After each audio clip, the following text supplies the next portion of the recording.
And we are live. What is going on, everybody? Happy Wednesday. Welcome to another stream. Today is, I think, part 3 of our Enderwire conversion stream. And so I'm hoping the last 2 streams, I thought we were going to make more progress than we did, which is very typical for, for our streams. But today I'm hoping that we will get Z linear rails on, Y linear rails on, and Y-axis completely done. That's the game plan, so we will see. But so who's all here today? We got Digital Dragon, how's it going? Luke's in the house.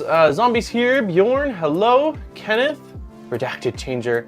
R3D Remy, how's it going? Jose's here. CB's here. Burns family's here. Lisa's here.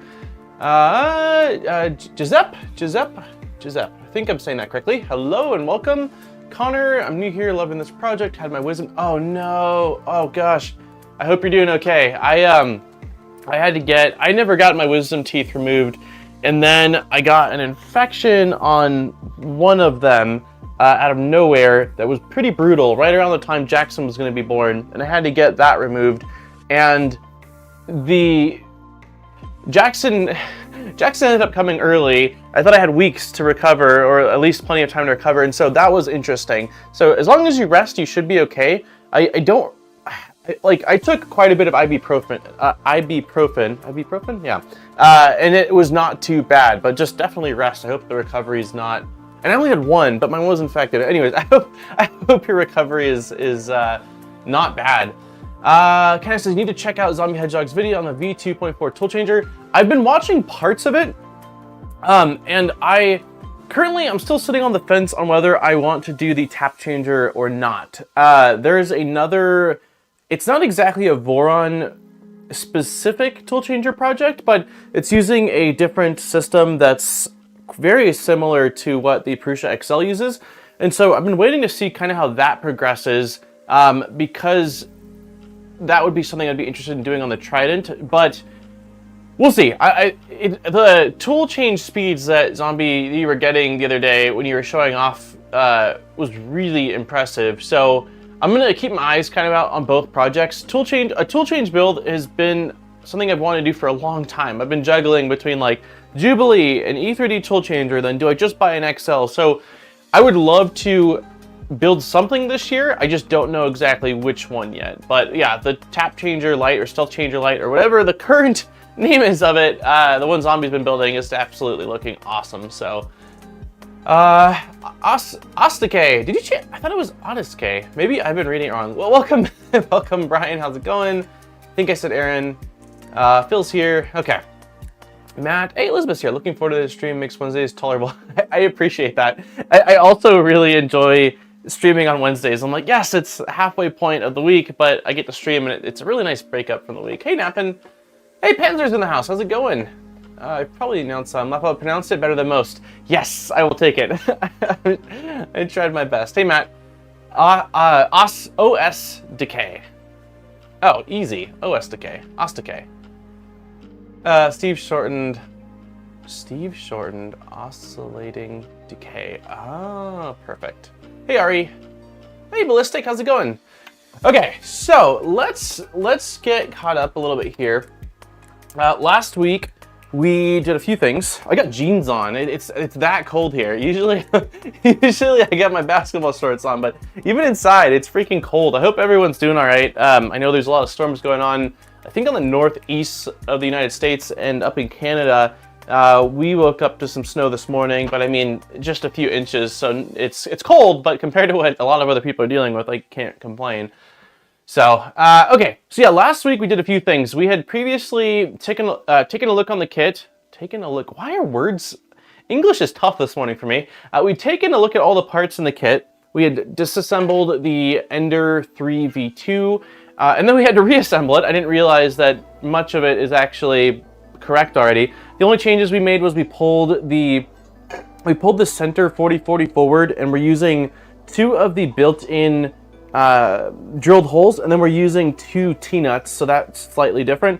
And then on both sides of the 4040s, we had to remove 2 of the bolts because that's where the sort of belt mounts and belt tensioners are going to be for the Core XZ, and it'll block it. So we removed 2 bolts, and I guess the confusion I had last week was I was calling these blind joints, and someone was saying it was not blind joints. It is indeed blind joints. So this is based off of Dark Dog's mod, but it's not exactly a one-to-one. So I guess with Dark Dogs, you just remove 2 bolts and you're just rocking just the 2 here.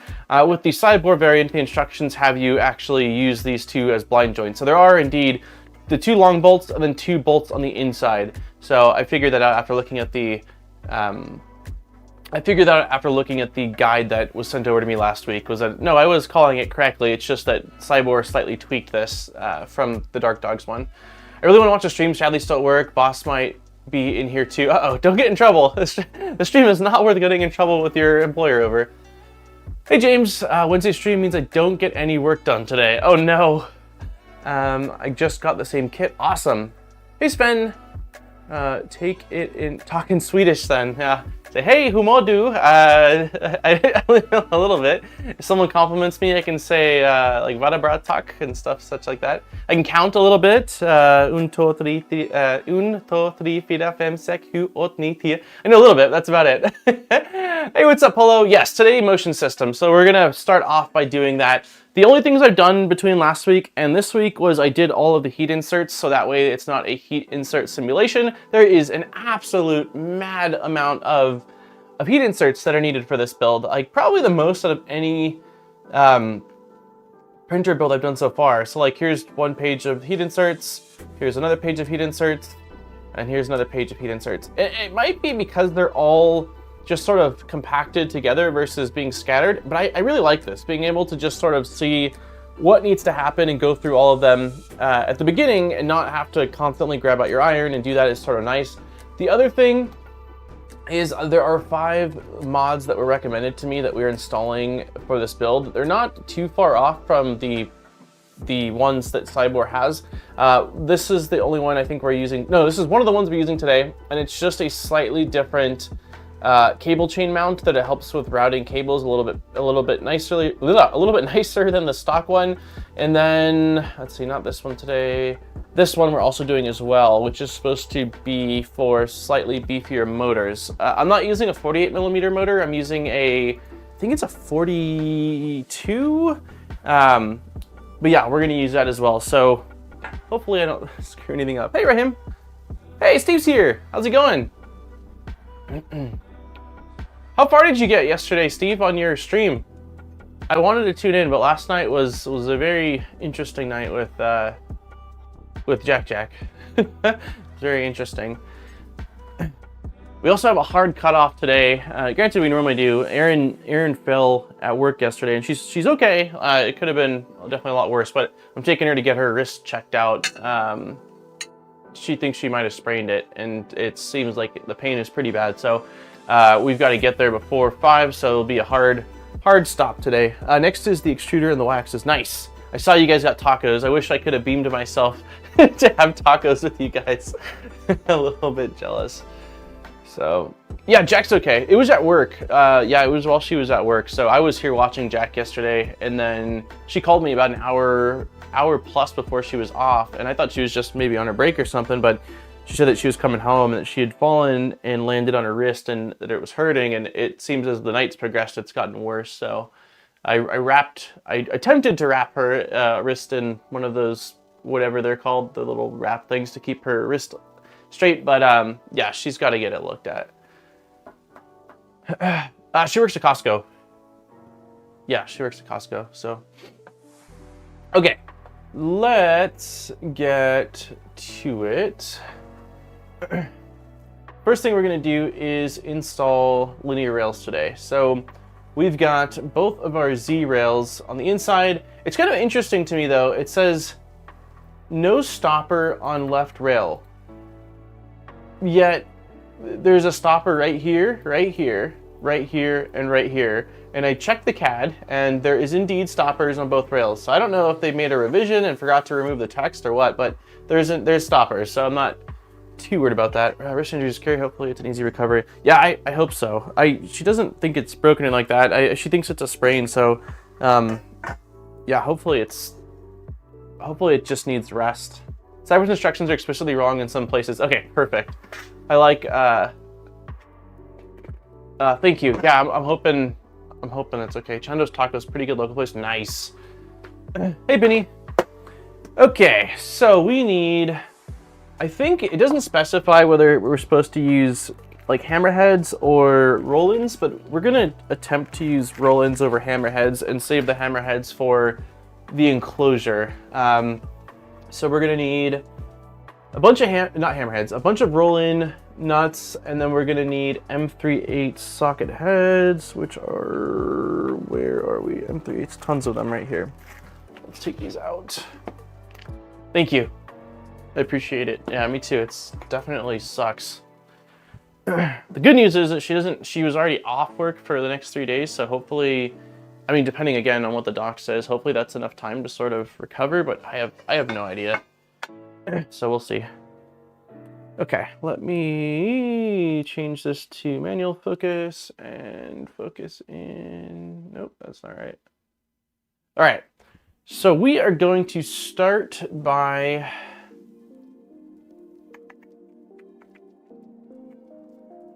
I'm not sure on orientation, so let's take a rail out. Hey Tim, wishing I'm going to prove that I can do 2 things at once. Wait, what, was there another stream going on? Sun's around, gotta say hi to Grant and then back to work. Oh, Grant's streaming, gotcha. Yeah, no worries, thanks for stopping by, Steve.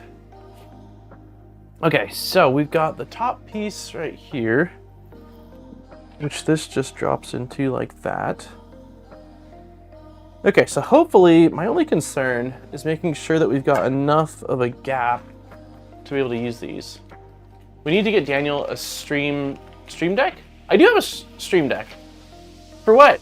That's what I'm going over here for. I got side, we got overhead button, we got screen share, we got, that's me, hi. What am I missing? Hey Sam, bearded bucket, let's see. Okay, well, let's see if we've got enough space here. We do, perfect. So I am going to just start kind of placing these in. It says, let's see, so it goes one there, one there. So it looks like every other. Yeah, every other, so we'll do 4. Let me drop in that. Oh, we'll do 4. Let me see, let me count one more time here. So we've got 1, 2, 3, 4, 5. That doesn't work. So they're starting on the ends, they go 1, 2, 3. It looks like they skip the middle completely. Okay, so we'll do that then. So it's gonna be 4 facing both directions. So 1, 2, 3. Let me get you guys a closer shot. I realize you guys can't really see what's going on. There we go. Okay, so we'll do 4.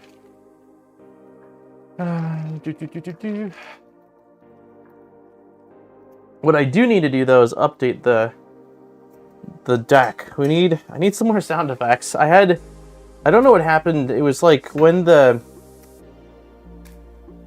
what, is this one gonna have enough space?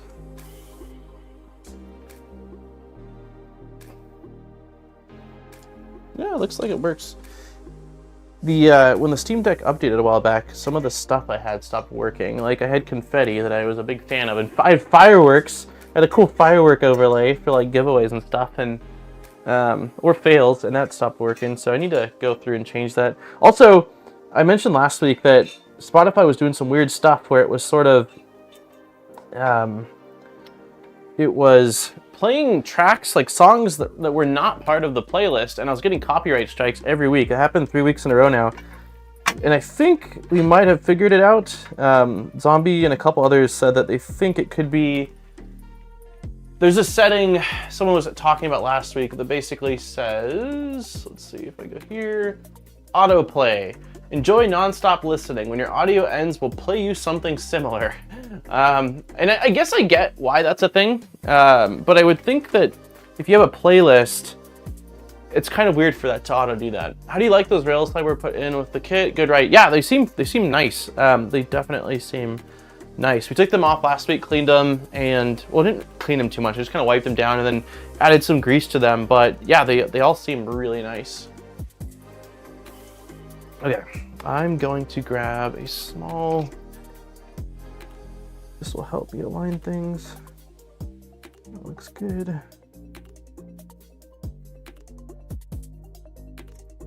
Looks good.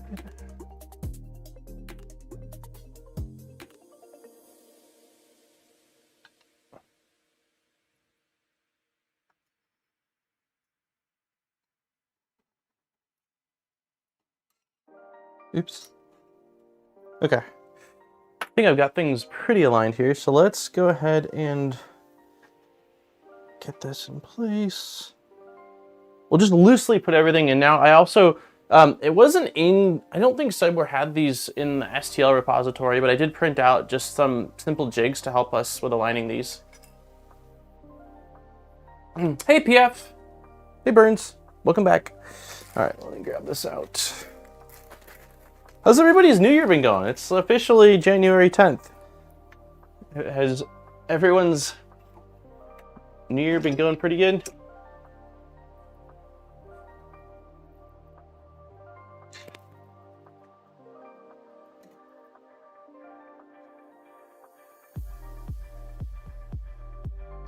Okay, why are we not going in? Oh no! Dang it! Why do we have to start on a fail? Alright. Ay, ay, ay.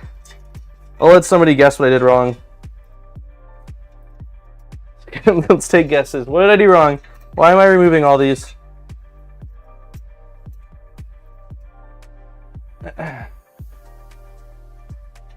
Uh-oh, no comment? Wrong, yeah, wrong size, exactly. I didn't, when I looked in, I only saw one, and I was like, oh, cool, roll-ins. Yeah, these are, the enclosure uses, if I'm not mistaken, M5 roll-ins. What we need for rails are M3 roll-ins, so that was a, that was just a test, and we didn't pass it. Hey, sweetie. Yeah, thank God it's on a V0. Yep. Had severe touch problems since January 1st, sorted out yesterday, and then had to get, oh no. Well, at least you, I mean, the good news is, right, like, your wisdom teeth are out, and that's a one-time deal, hopefully, unless you somehow sprout additional ones. But hopefully that's it. And, interesting. And I'm glad you got your probe figured out. Okay, so I wasn't wrong in the sense that I did grab the only roll-ins that are in here. It doesn't look like they provide... They only use hammerhead T-nuts for the M3s. I don't love... Unless they're separate. I don't think they are, though. I think that's all the hardware. I would really rather use... Let me quickly... I don't know where the heck I would actually have put them. Let me check one place really quickly to see if I've maybe got some roll-ins. If not, I guess we'll just use those. But I definitely prefer, for things like rails, to have not...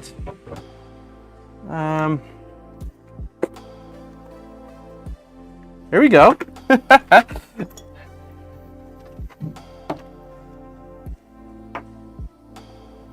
That might be my recommendation I make to them. The good news is that if you also purchased a SIBOOR Trident kit, you'll have a bunch of extra M3 ones. So I'll start with these. I don't know if we'll have enough, but we'll start here. So we got 1, 2, 3, 4. 1, 2, 3, 4. Hopefully we have enough for this at least. And if I need to, I'll get some more. Okay, let's drop these in again. Round 2. You can totally use the regular hammerhead, whatever ones.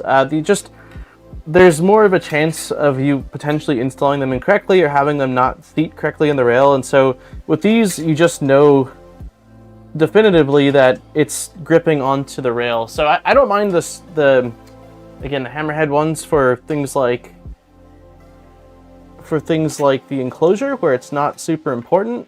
but your rails, you definitely don't want there to be a chance that it's loose.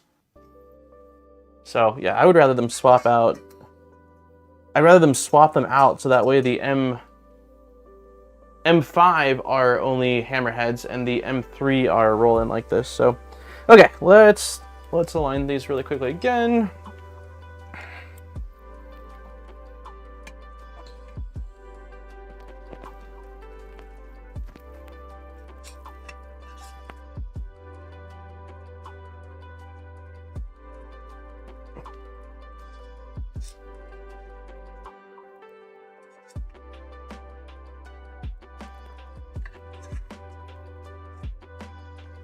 That one doesn't matter so much.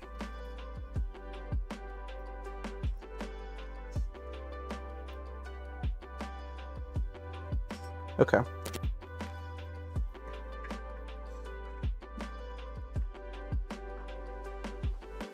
Let's try that again.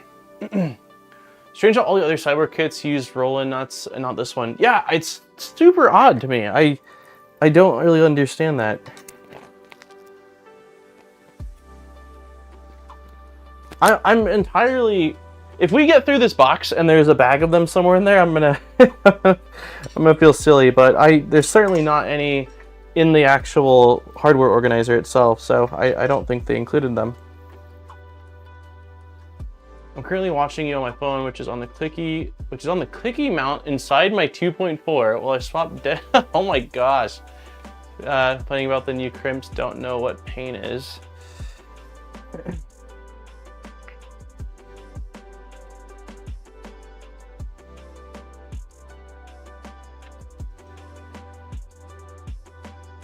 We are officially 20 days from today away from getting our keys.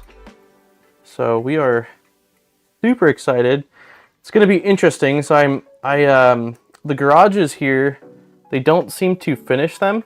So I got a, why are we not lined up? Why are we not lined up? Oh, come on, dude. 1 second. Oh, you know what? I can slide this, can't I? There we go. No, I can't.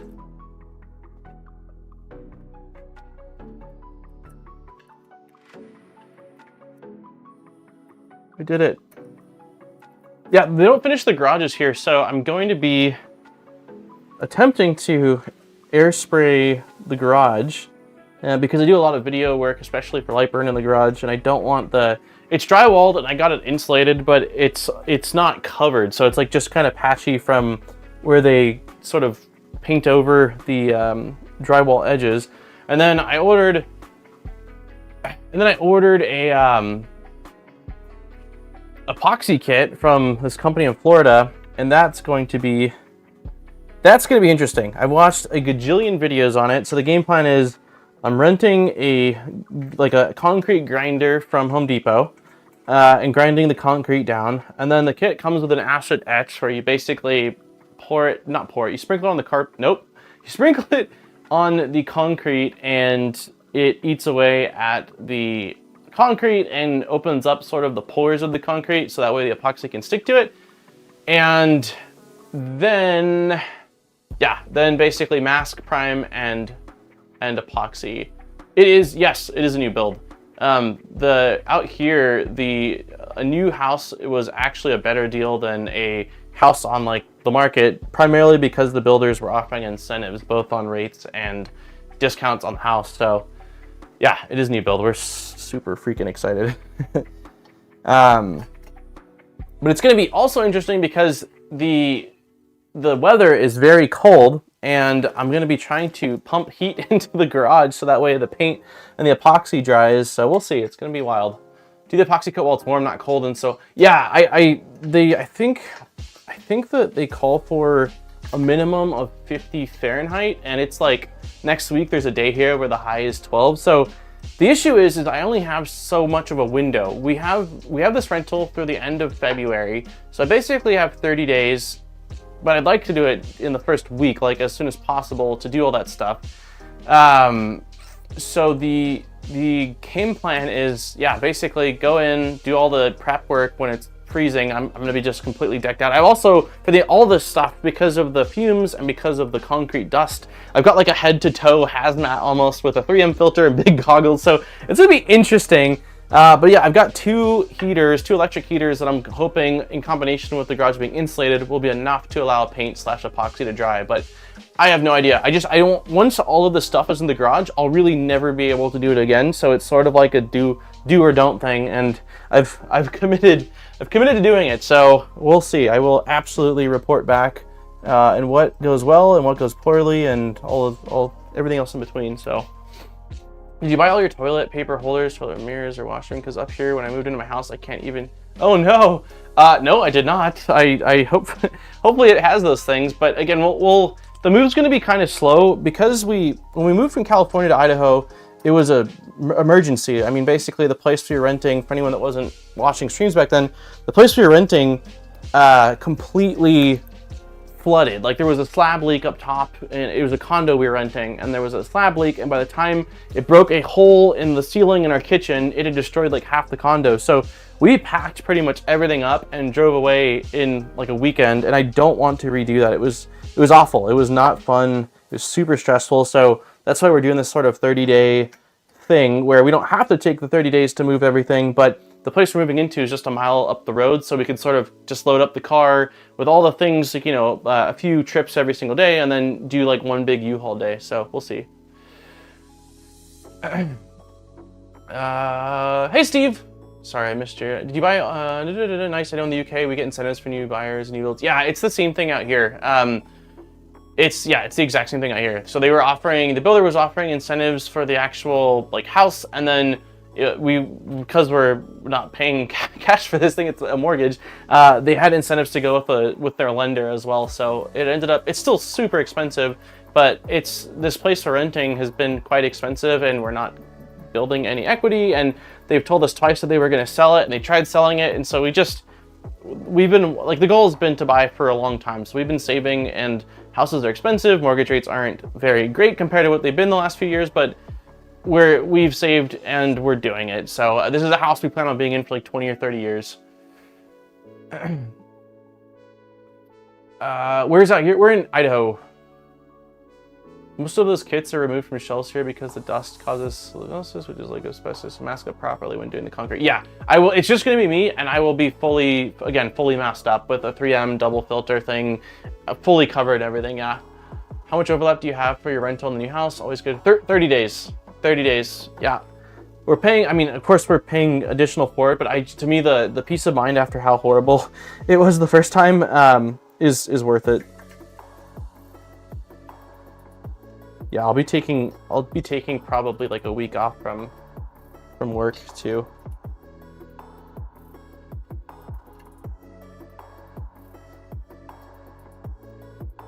Okay, so I'm just sort of loosely...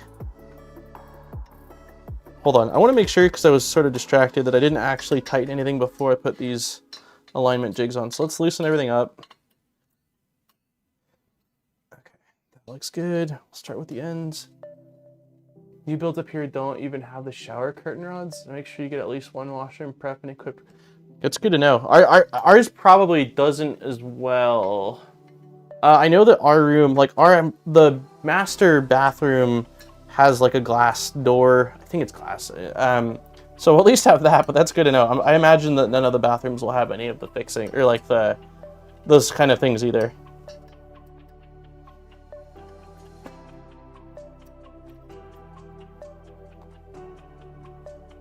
Your first mortgage payment is usually not till you are 2 months in. Oh, really? I didn't even know that. Is it a short distance to move? Yes, it's. I keep joking that I can throw a football to our new house. I can't. My throwing arm is not very impressive, but it's a little bit further than that. But yeah, I think it's under 2 miles, so it's very, very close. It's on the same main street. Like, it's just right up. We love this little area. It's kind of on a little bit outside of like town or the bigger city, but there's everything that we want here, and there's some schools, which is perfect for Jack. So yeah. Close move compared to California to Idaho. Okay, we've got one rail on. Let's pull these off. Stoppers on top, stoppers on bottom. Let me just one last time, a little.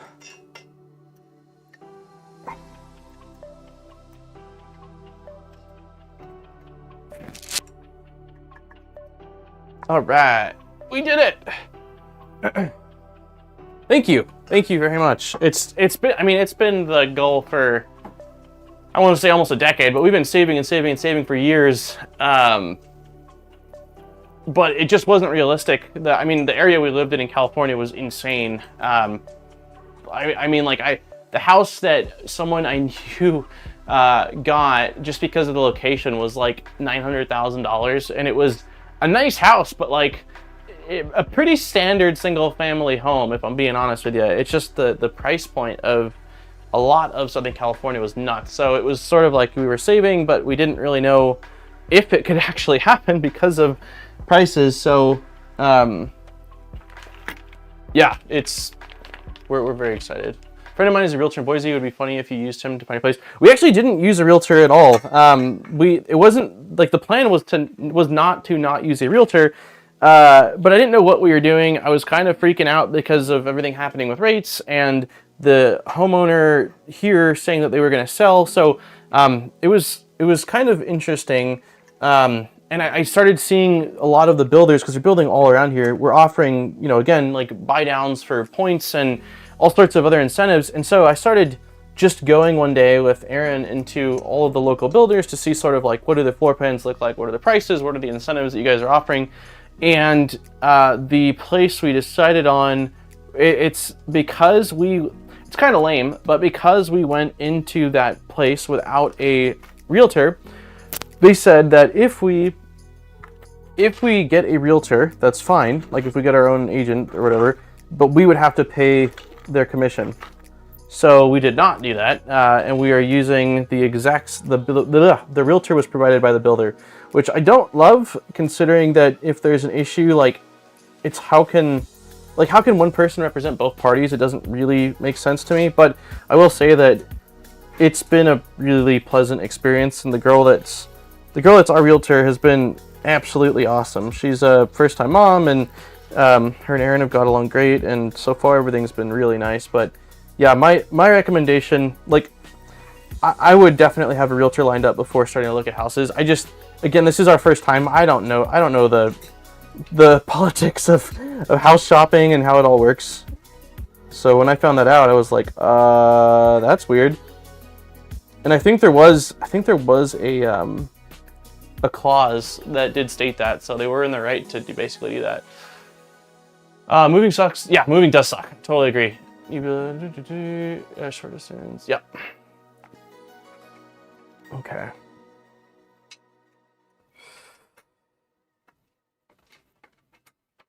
You know what? I should just do what I did last time, right? Drop these all in quickly first and then focus on aligning versus trying to do both at the same time.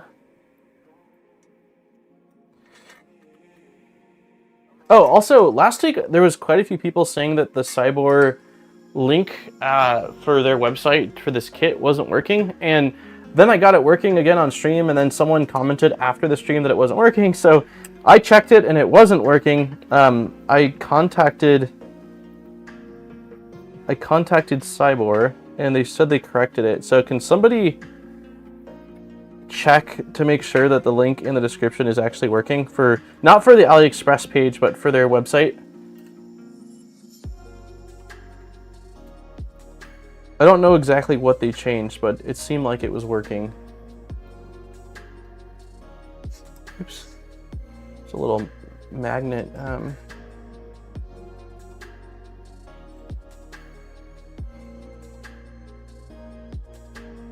Okay.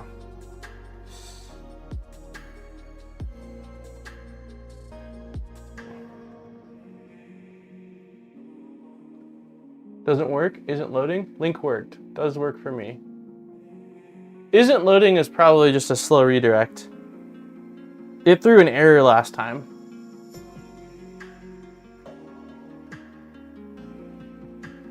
If it throws an error, then let me know, Dutch, but it's probably just slow.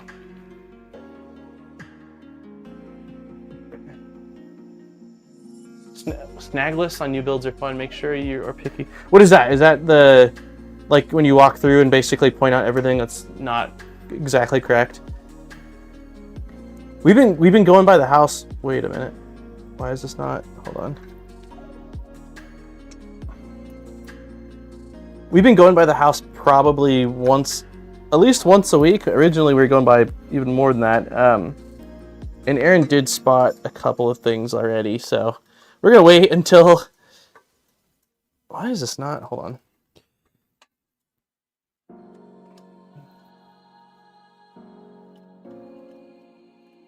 There we go. We're gonna wait until it's all done before we say anything. But yeah, Aaron spotted a couple things last time where they like the paint on the outside where it's sort of, because it's couple toned, but like it went over to where it's not supposed to. So we'll see what they just actually end up fixing on their own. But yeah, they have like they call it something where you like walk through blue paint or whatever. It loaded okay. Yeah, the website. I agree. The website is a little slow. How are you doing? We're doing pretty good. I mentioned earlier that Erin hurt her wrist yesterday at work. She fell and landed on her wrist, and it seems like it's gotten worse overnight. She's definitely in a lot of pain, so we're going to get it looked at to make sure that, like, we'll one, figure out the extent of it, make sure it's not worse than it is, and yeah, so that's what's going on there. But Jack's doing really good. He's just getting bigger every freaking day.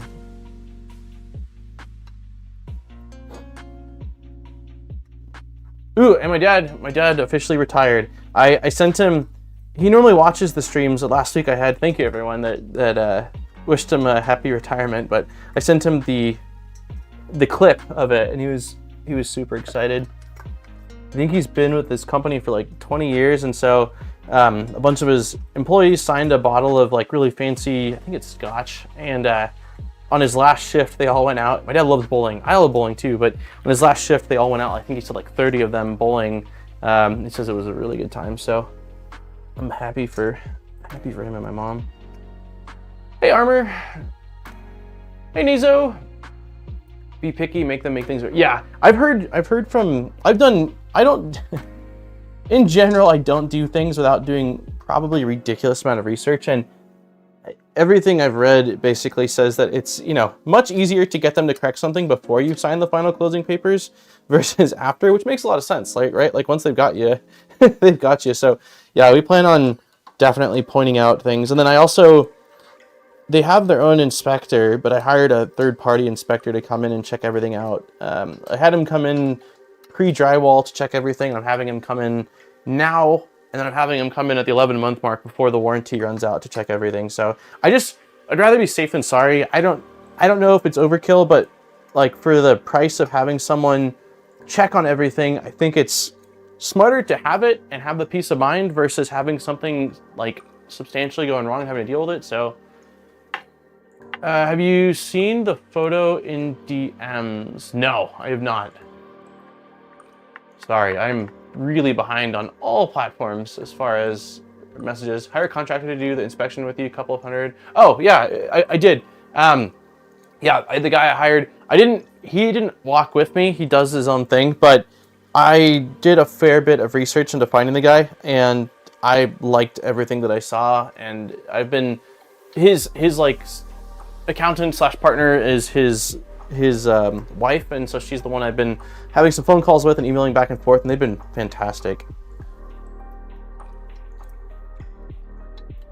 The builder said I would only have like a 3-day window for an inspector to come in, and to me I was like, ooh, that seems like that might be tough to do, but the inspectors had no problem basically accommodating that small of a window. So I've sent you a photo of the BLED. Oh, extended, cool. No, I haven't seen it. I'll take a look. Evil Kill Gaming, hey, how's it going? With all the new builds in the Boise area, you did it right by hiring your own. Yeah, I've read so many. Granted, like I know that just in general, like when people have a positive experience, they're less likely to actually give feedback on it. They're just, you get your house built, you're happy and you're living your life and you're busy. But when something goes wrong, you're more likely, you're upset, you want to sort of get back at the builder or whoever. So I know that the cases and stuff I've seen online are more heavily weighing towards negative because of that exact thing, and there's not like everybody's having a horrible time, but I saw enough basically people talking about corners being cut where that I had to do it. I had to do it. It wasn't even a question. Yeah, in total, I think the 3 inspections will cost probably $900 for all 3. So the pre-drywall, the one we're doing now, and the one in 11 months. But to me, like, again, in the cost of a house, if he catches, and here he did on the pre-drywall, he caught a cracked window. There's on the top right, he found a microscopic crack, and then he already found down below in the crawl space where there was some moisture. So he, you know, basically that in itself, like, I'm like, cool, great, you found some things. So yeah, cheap insurance, exactly. A 12-month warranty is laughable for a house. Most countries it's 5 to 10 years. Yeah, I think that, I don't know that 12 months is for everything. I think that the 12 months is less, like there's some structural stuff that's definitely longer than that. But yeah, I agree. 1 year is not a long time for a place that you're gonna live in. Okay, we've got 2 rails on.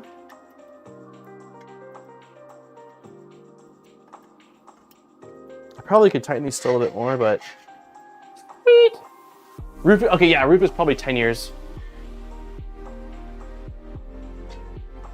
I bought the new Model 3 Highland. Nice, congratulations. I don't remember if that rail alignment tool was in the SIBOOR repository. It was not in the SIBOOR repository. I can, if you message me in Discord, I can try my best to locate it. It's probably on this computer over here's history. I know, I'm almost positive both of them came from printables. I think for this one, this is the more unique one for the Dark Dog Y-axis dual rail. This one I specifically searched like Enderwire and was just scrolling through the models and found this one. So you should be able to find this one on printables. For the other one, I think I just typed in like MGN12 and that's where I found it. I'm almost positive. So delivery hopefully next week. Nice. What happened to your other? Did you sell your other car? Or was your other car a lease, Dutch? Okay, so we've got those rails on. Onto the carriage. So for this one, we are doing, looks like it's going on the bottom, and we've got 1, 2, 3, 1, 2, 3. So 6 in total, starting for the outside. So let's not worry about any alignment stuff. Let's just get these rails on. Let me see, I go overhead. It looks like we're gonna have just enough. 1, 2, 3, 4, 5, 6. 1, 2, 3, 4, 5, 6. Yeah, there's plenty for the final X rail. So I'm happy that I try my best to keep spare parts of everything, but there's just so many pieces with all the different printer builds and mods and stuff that it becomes kind of impossible. But this is one of those situations where I kind of pat myself on the back for not not dumping the leftover parts from the Trident build.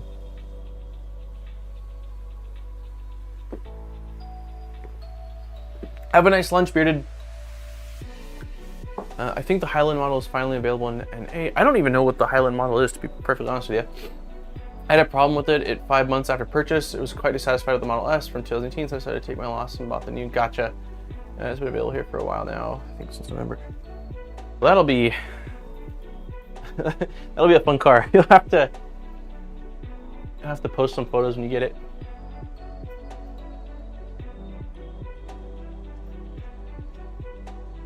Okay, so for this extrusion, these do not stay in very well.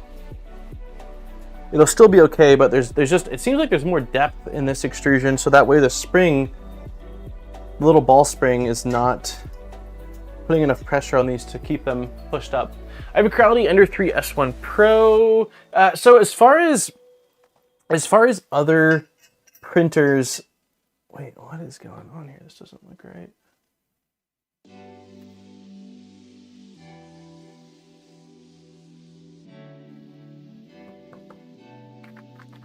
As far as other printers, the ones that are compatible are the Ender 3 V2 and the Ender 3 Pro. I don't know about on any other ones. I would reach out to SIBOOR and see. Okay, so this isn't going to work. The rail...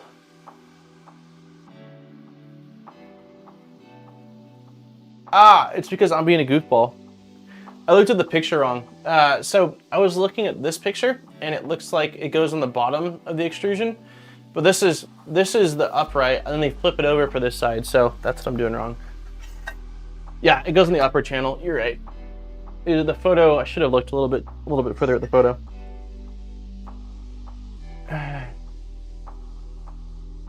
Hey, Brendenick. Nice, thank you. Look for it. Yeah. Again, if you can't find the rail alignment jigs, just message me on like somewhere in maybe the live stream channel on the Discord, and I can see if I can find them for you. I should have posted them. We talked about it last week and I forgot. Hello from Austria. That's awesome. Hey Jen, thanks for stopping in. What about Switchwire? What about Switchwire do you like so much? I know you have a passion for them. I don't know, Aaron. Like I really, it's not something that I can sort of verbalize. I just really like them.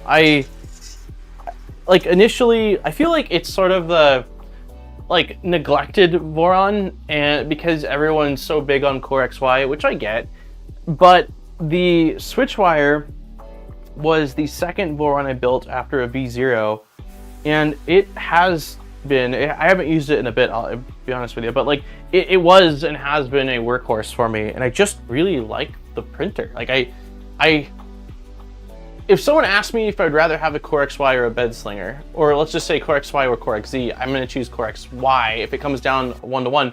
But I just really like from the look of the machine, the build of the machine, and the performance. It's been really solid. Yeah, I don't have. I wish I had more of a like quantifiable answer for that. Like it's the cost or it's does this thing. I really don't. I really don't. Other than I just enjoy the build and the finished printer.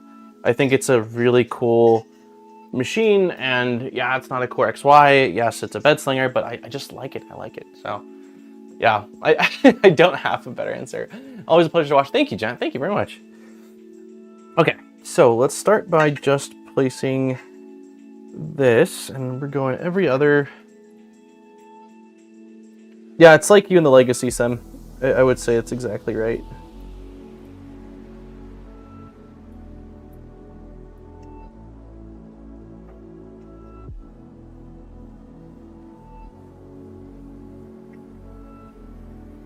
Okay, so let's start by just getting these in. I'm going to use the jigs, but I think we should get the rails all on loosely.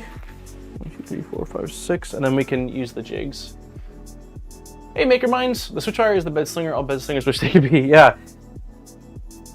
It's a really solid bed slinger. Plus, like, I know that people are really tired of bed slingers, at least based off of the, okay, it is going right.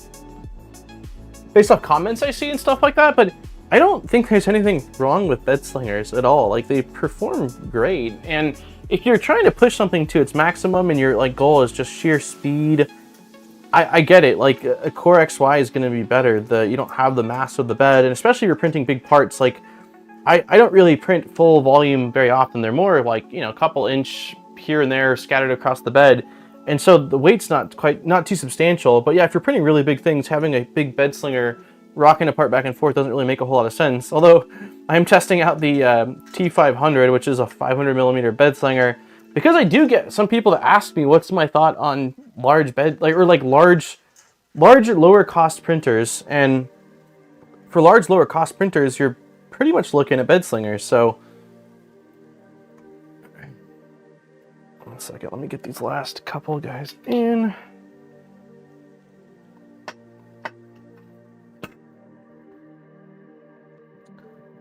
Yeah, for this printer,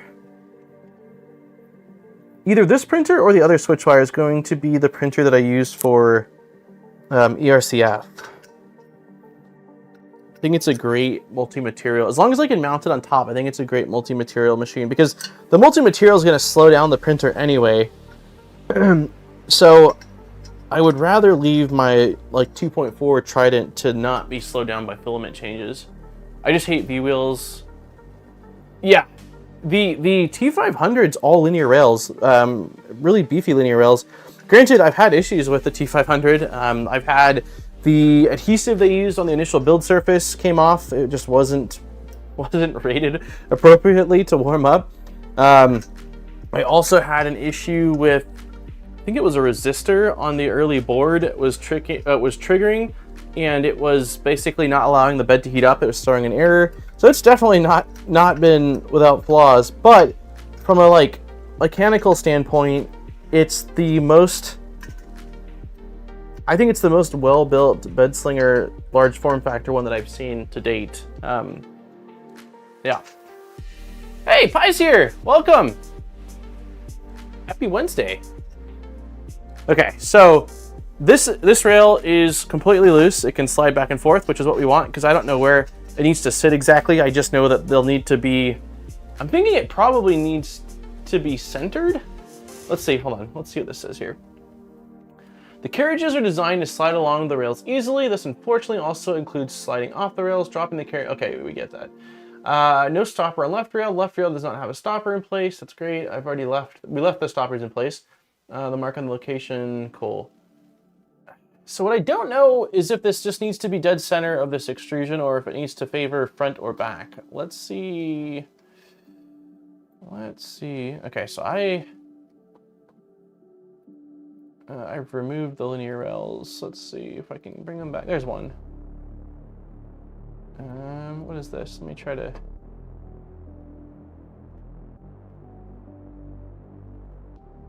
There's so many files in this project. It is, there we go, kind of a nightmare to scroll through it.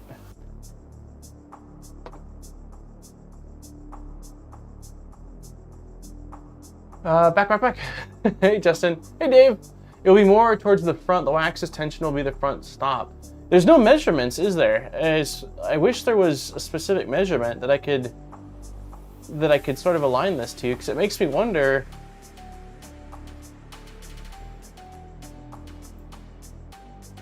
Yeah, it's definite. Oh, wow. So the CAD makes it look like it actually goes flush at the very front. And there's a big gap in the back,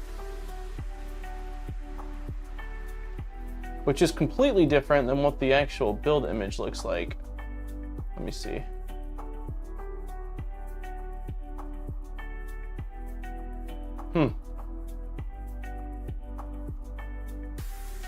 Scroll down. The Y stop is at the front. It is dual. It is the dual Y. Dual Y. Yep. All the way forward in CAD. Yeah, I see that too. You're the reason why I'm going to convert the Ender 3 Pro to Ender 3 NG. Thank you for mentioning it once the project looks super cool. Oh, nice. Yeah. Absolutely. It looks like a really cool project. It should go all the way to the front. It looks like dual. The Y stop in the front. Scroll down a page or two. Okay, so we're going to go all the way to the front then. Oh, wait, but this is... You're saying this is the front? No, this is at the back. Because of this etch here. And this etch is right... Where's the etch at? The etch is here towards the back. Okay, we're going to go based off the CAD and hope for the best. Because we have to tighten them down right now. You're not what I want. We have to tighten them down right now. So we kind of have to choose...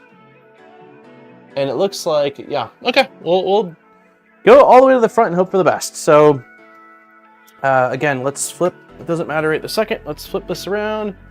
For the sake of Steve, we've got the linear rail text facing the right direction. Overhead, cool. Does the kit include the enclosure panels? It does. It does include the enclosure panels, yep. Yeah, the only things kit doesn't come with is a Raspberry Pi, the parts you have to get from this guy, and what else is missing? That's really it, I guess. We're going to use the stock hot end. I will say the stock hot end is nothing special. It's sort of like a V6 and a Dragon made a baby, and that's what the baby is. But we're going to use it just to see if it works, and then I'll probably end up swapping it out. I've got quite a few hot ends just laying around that deserve to be printed with, so we'll likely end up swapping out at some point. I don't really need a high flow hot end on this per se, but yeah, we'll see. We'll see. Okay, let's grab last linear rail. We need more likes. I always forget to say to like.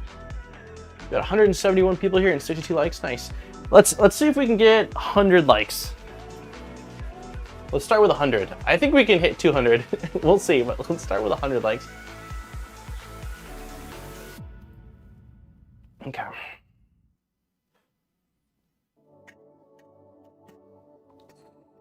Space these out.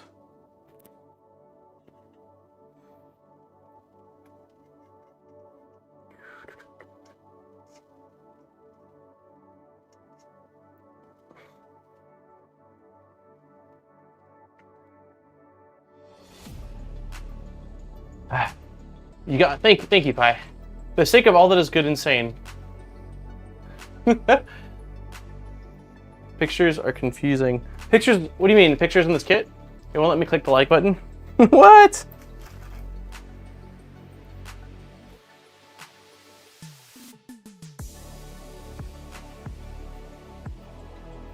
Hey, Zombie, what's left on your... on your tap changer build? I feel like based off the videos I've seen, all that's really left is replicating, from a hardware standpoint, is replicating the toolhead mounts. I'll per a snake, wait, what?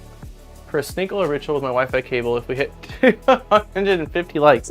I'll perform a snake oil ritual with my Wi-Fi cable. Perfect. We need to see this. They make it look like it's the front, so they made it look like it was the front.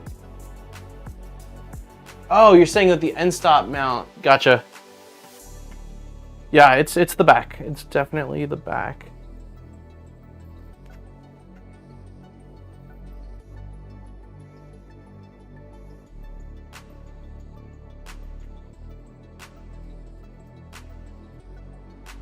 I just finished my first multicolor swatch truck. Sick! I need fans, tap PCBs, and to print the rest of the tool heads and install them. That's super exciting.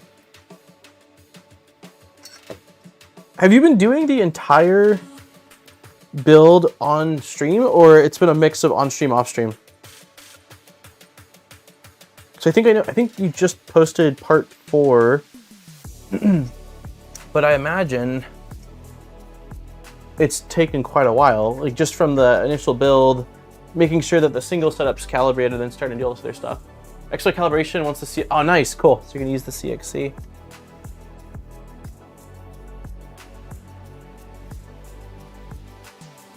It's only 2 on Y, 1 on X, and 2, wait, what?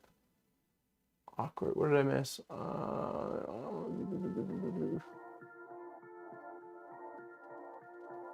I don't enjoy the whole VOD thing on YouTube.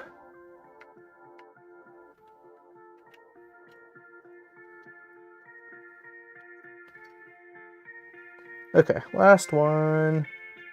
There we are.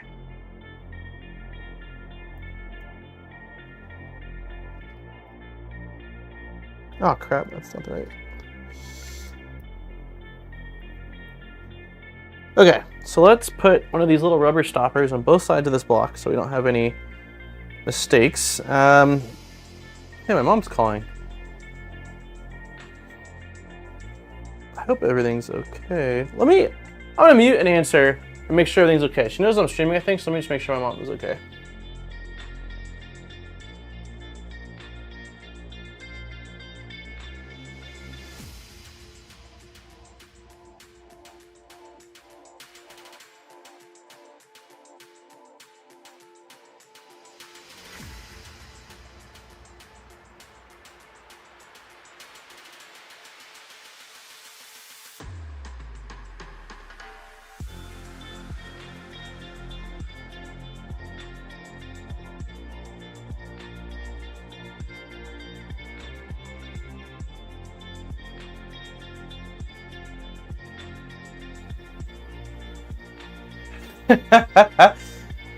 The top boss called. Doesn't know.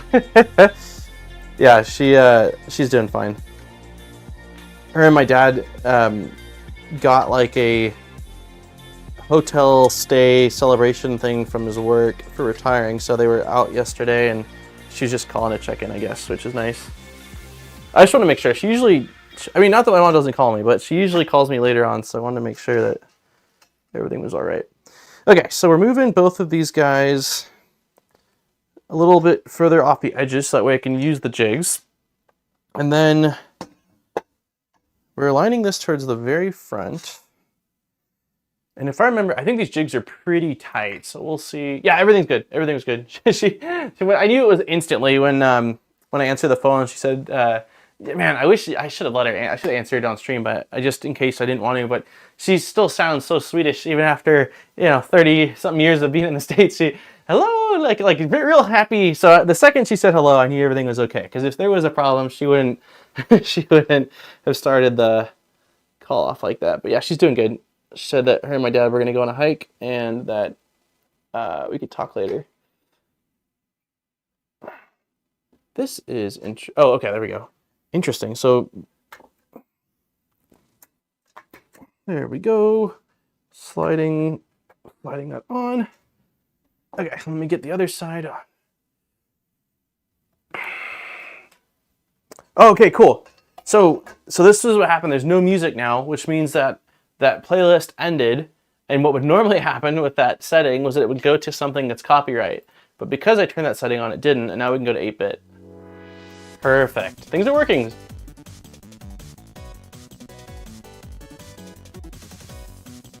I've been doing the random tinkering without recording since some people might use it. Gotcha, that makes sense.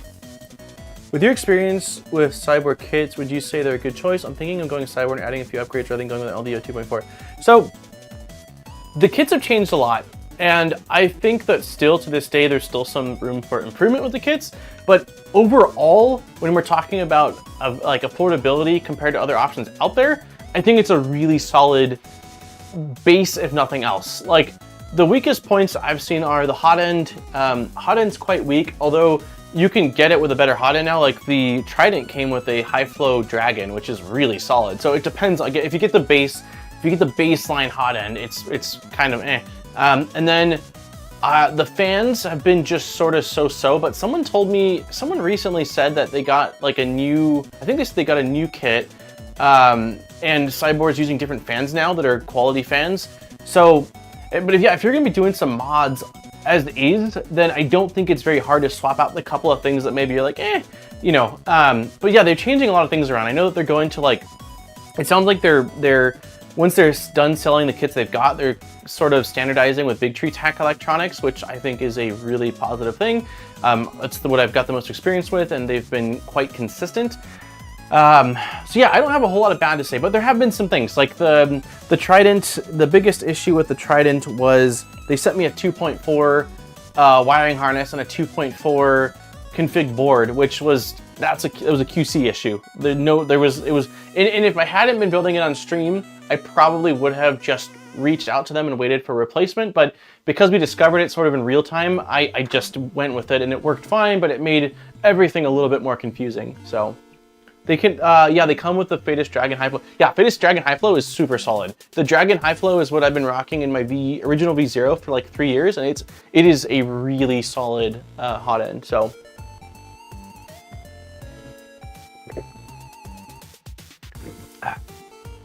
Do all Swedes speak happy?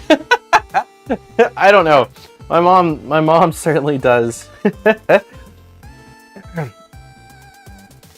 But yeah, I don't know. When I think about my family, I mean, it's been so many years since I've seen any of my family in Sweden, but when I think about the memories I have of them, they were all pretty dang happy. So, I mean, I know that they have a pretty nice like quality of life. My family spends a lot of time in sort of the outdoors and nature and stuff. So PF 10 gift you legend. Thank you very much for the support. We'll do air horn. Thank you PF. Appreciate it, man. There's a lot of people that got memberships. If you got a membership, please tag PF and say thank you, PF. PF's awesome. Okay, so we've got both of these jigs on. Now, the only thing I really want to do is align them to the front. So honestly, I think what I'm going to do here is simply tilt this to have the extrusion flush with my quartz or the granite and just push these down.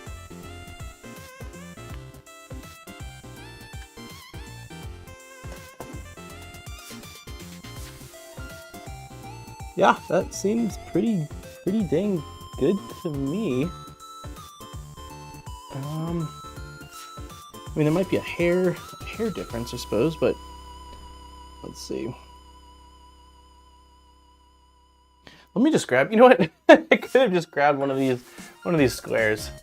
Sorry I'm late, just got off a plane. Have you tried the Dragon Ultra? I have not. I actually didn't know the Dragon Ultra High Flow was a thing until Aaron posted. Oh, that's interesting.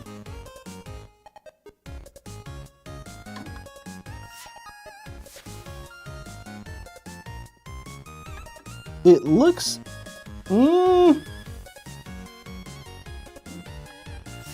I don't think the ends of these linear rails are perfectly straight.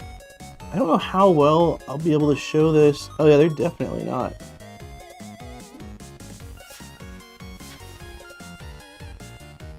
Let me show you guys this. I don't think it's going to have much effect on things, but it's a combination. Nothing towards the front here is very straight. Let's see if I can show this. But so square. Push this. How will I be able to show this? Let's see. That is very difficult. It'd be easier if I could show light shining through. I wish there was an easier way to show this.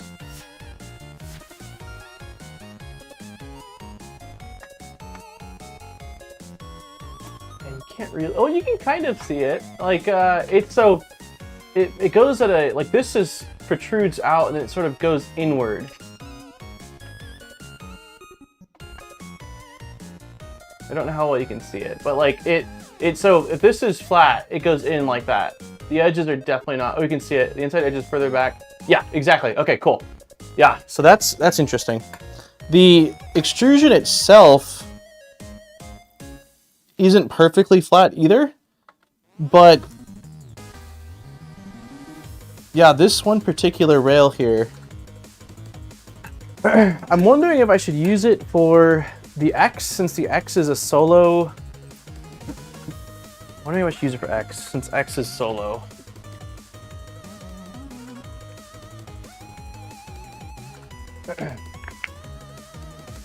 Open question for all. Why not build an external enclosure for electronics? I've never understood why we cram this stuff into smaller spaces.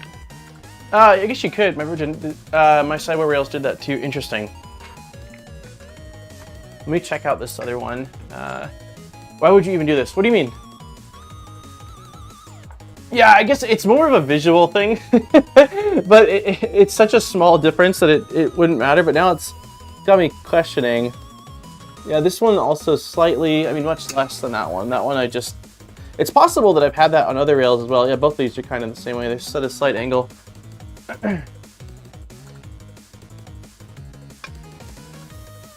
Oh, build this printer conversion? Well, one, for fun, or two, if you've got an Ender 3 that's just sort of collecting dust, like Ender 3 V2 or Ender Pro, then it's a sweet way to breathe some good life back into it. Yeah, I agree. It probably won't even be visible once everything's all... This is the first time. Normally when you're installing linear rails, they're not at the very edge like this, or like I don't see it, right? They're somewhere sort of in the center or tucked against the top. So this is the first time that I've actually seen that. So we'll just get it roughly close. The main thing is that we're using these jigs to center it vertically more than anything else. That's the key thing. So let's tighten these up.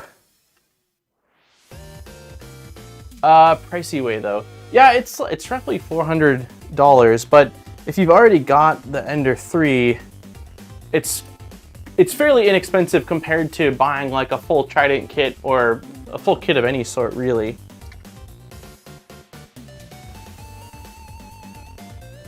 I hear Jackson crying.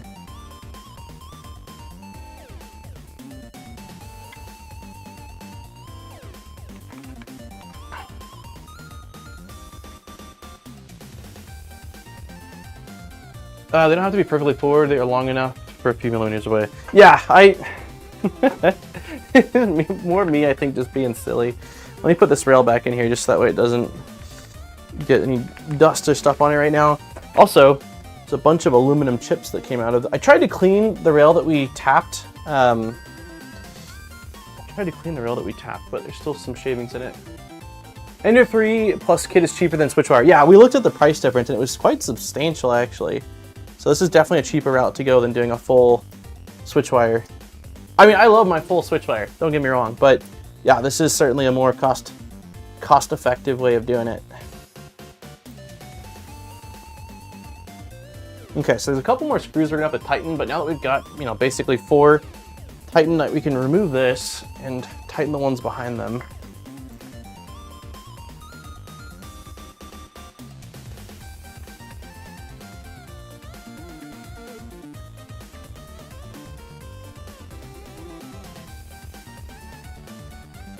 Genuine Switchwire is a little bit larger. Yeah, it's using the Prusa bed, which is what, what is the 9x10, I think, right? Versus, I don't actually know the...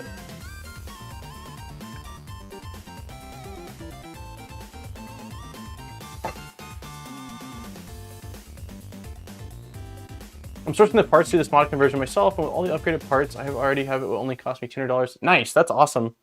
Yeah, I mean, to be perfectly honest with you, if this kit didn't come with the panels, I would have been fine with it, because I plan on using either this one or the Switchwire as the ERCF printer. And granted, you can totally use ABS with ERCF, but I don't, other than for like printer builds having inlays, most multicolor stuff I do is just in like a PLA, so I don't necessarily need an enclosed printer for multi-material. I'm sorry, for multicolor. Multi-material, I guess, is a different thing. Okay, let me tighten this up.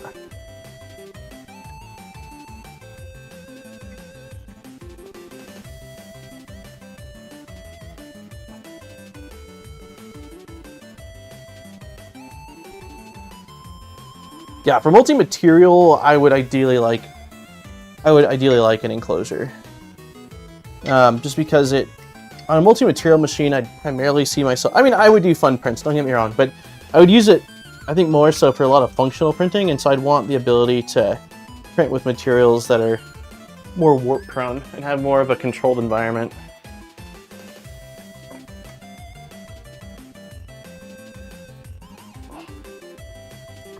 This one screw is like awkward to get to. Nice OCD, you have the labels upside right. Yeah, I checked them. That was actually for Steve. I don't think, like, now that Steve has pointed out, like, oh, are the blocks the right side up? Like, I can't not think of that, but I didn't care before, and now I'm like, oh no, it's gonna affect my acceleration. All right, Y rails are on, Z rails are on. We've got rails. You think of getting this, you think of getting the Chameleon. I don't know. I don't know. I think I would rather do the ERCF than the Chameleon, if I'm being perfectly honest with you. Because I like that the ERCF integrates with Clipper. I don't know how the Chameleon, I think it uses is it a post-processor that basically takes the G-code and does some stuff with it? I've seen the project quite a few times. I think it's a cool project. I just don't know. I don't know. Carriages and belts have to be. Could always use the bamboo for multi-material. Speaking of, did you already go over the announcement regarding... I haven't talked about it, no. For anyone that didn't see that, though, the devs behind the custom firmware for the Bamboo X1 reached out to Bamboo, talked to Dr. Tao, who's the CEO, and basically Bamboo Lab, who patched the loophole for the exploit for the custom firmware, is going to be releasing a firmware that is compatible with allowing you to mod your X1 Carbon if you want to. There's some sort of stipulations around that, like you do lose your warranty, but it's my understanding, I didn't realize it until today, but someone posted that Prusa kind of does the same thing, that if you want to flash firmware onto, I don't know which board it is exactly, but there's a physical break that you have to make on the board, and by doing that you also, I think, void warranty. I don't exactly know how it works, but the thing that was kind of more interesting to me was that they talked about an API or an SDK allowing for third-party development, and That makes me wonder if that's something that will not just be for the X1, but down the road we'll see custom apps and stuff made for their other printers. So it'll be interesting. Ever gonna do a, what's a bat MMU? I'm a bit late. I hope I didn't miss anything too exciting. I don't think so, dude, man. Maybe. I don't really know. You have to input your settings into their site and it generates the tool. Ah, gotcha. Okay. Prusa Mini, okay. I didn't realize that. Prusa has a breakout portion on the M Mark III board. They will still warranty the other parts. Gotcha. That's illegal in most countries. Firmware mods have to be proven to cause the issue for warranty void. Yeah, well, I mean, I'm sure they're going to have technical follow-up to that, depending on those types of things. But for an initial reply to sort of what I don't think anyone could have asked for a more positive output. The people that don't care about modding their Bamboo printers, they will continue not caring, and that's perfectly fine. And honestly, I largely fall into that category, but I still plan on checking out the X1 Plus firmware, and for the people that want to mod their printer, being given the option to is pretty cool. So, to flash a non-Prusa firmware on the Prusa Mini or Mark IV, you have to physically cut a part of the board. Yeah, that's crazy. I didn't know that before today. So how does that work with Prusa then? Does that mean that it voids your warranty as well? Or no, basically they just won't give you support anymore, but they'll still warranty parts? Any comment or recommendations on the SMUF P6? I don't know what that is. Hello, just swapped from stock Ender 3 hot end to the Dragonfly. Nice! Dragonfly is a really solid board. I mean, solid hot end. Hey, 100 likes? Nice! I haven't checked since I said earlier. We got exactly, what are we at? 100 likes, 210 viewers. Let's go to 150. I believe we can do 150. Which mainboard are you going to use in this build? I don't know. Definitely not using the Creality one because I don't actually have it. This was already a modded Ender 3. Our two options for boards are either the E3EZ, this guy. I would be swapping out the CV1 for a CM4 though. So we've got this guy with, kind of interesting. Okay, so maybe we will use this. And the reason why is if we're going to be using this guy for ERCF, nope, not Bamboo, we were just talking about Bamboo. Big Tree Tech sent out this guy. This is also using their, I don't remember if this board has CAN bus capabilities. I think it does, but this is their,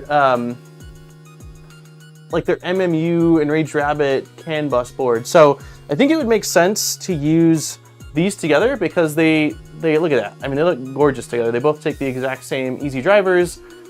And I think that this is probably the setup we're gonna run on this. Which means we'll have to print out another toolhead because I want the toolhead that has a built-in filament cutter. But yeah, I just got this in and this has an extra driver so we can steal a driver off of this so that way we can use it for the ERCF. I don't actually know how many of these we'll need, but yeah.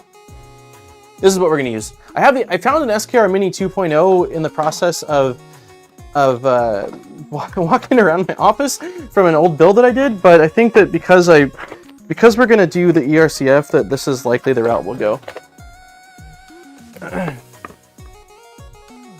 Oops. They sell all their parts, so it's not hard to get a replacement. Yeah, I agree. The only thing, there's a couple of parts, that I didn't really realize it, but there's a couple of parts that Bamboo sells, or doesn't sell, that you have to get through support, and that's kind of the issue someone brought up. I guess the initial Bamboo Lab X1 Carbon from the Kickstarter uses a different toolhead board than the later revisions, and you can't just buy it, so that stuff needs to be made public. But yeah, I agree, they have the best, to me, in my opinion, they have the best parts availability for their machines out of anyone I've seen. Are you getting an ERCF V2 kit? I don't think so, no. I haven't talked to anyone about it. I don't know who's making one. I have the ERCF V1 and I really don't want to waste the components. So my game plan is to just source the missing pieces from my V1 kit that I purchased from Fabrico like a long time ago.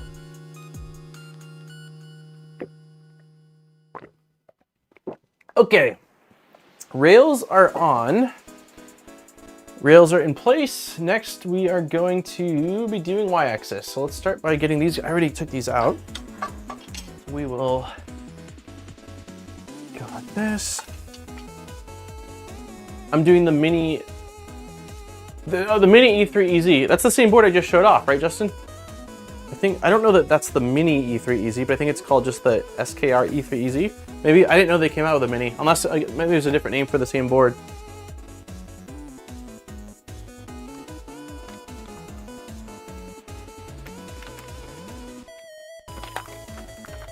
I'm on Clipper.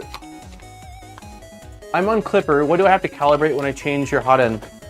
So, as long as your thermistor and your...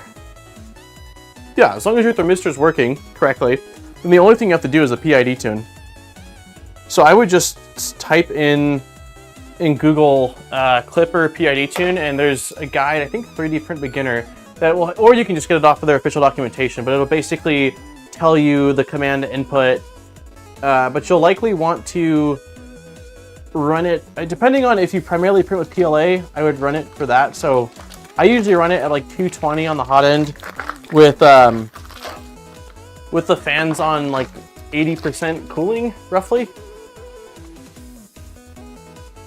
Oh, mine's larger. Okay, so they made a mini version. What's the difference with the mini?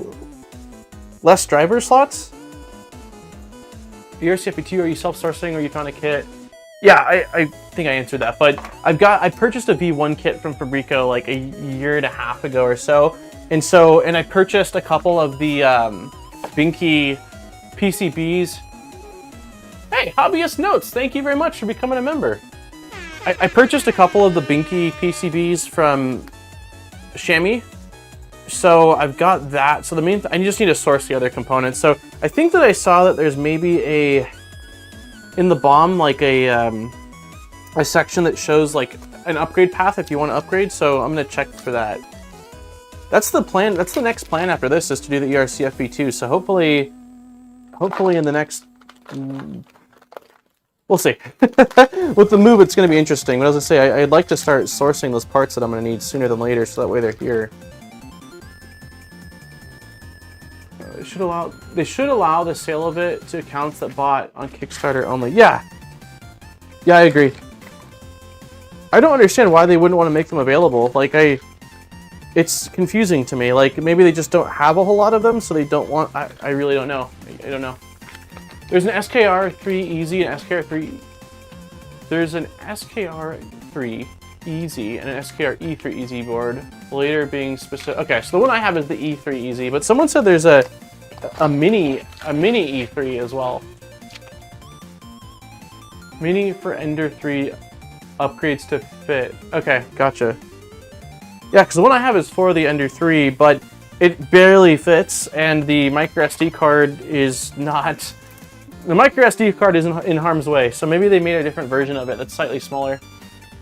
I actually forgot the PID tune when I installed the Bamboo V2 hot end clone on my It's just a good idea to get the best performance if you're swapping. I even will do it if I'm like just making some upgrades. Like anything, like swapping fans, swapping hot end, different heater. Like it's just good to do it that way. You're getting optimal heating, because I've seen someone posted that you can get, I think it was with the bed, if your bed isn't PID tuned properly and it's fluctuating depending on the material or the bed, that bit of like going too high, going too low, going too high can actually cause a physical artifacting in your print. It's been probably years since I saw whoever posted that. I don't know if it was Stefan or if it was Sean, the 3D Print General, but somebody showed that it was so bad that it was actually causing like breathing almost in the printed parts. Yeah, the panels do look nice. These, I thought they were all acrylic. I just spit a little bit. I think they are acrylic actually, just sort of a like matte colored acrylic. They don't look like ACM panels to me.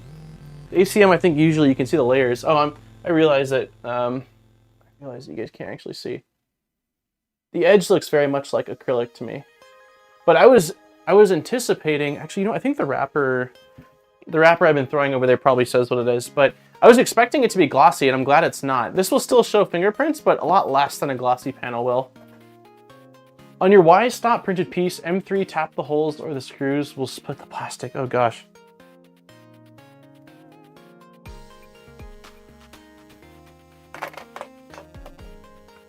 Oops.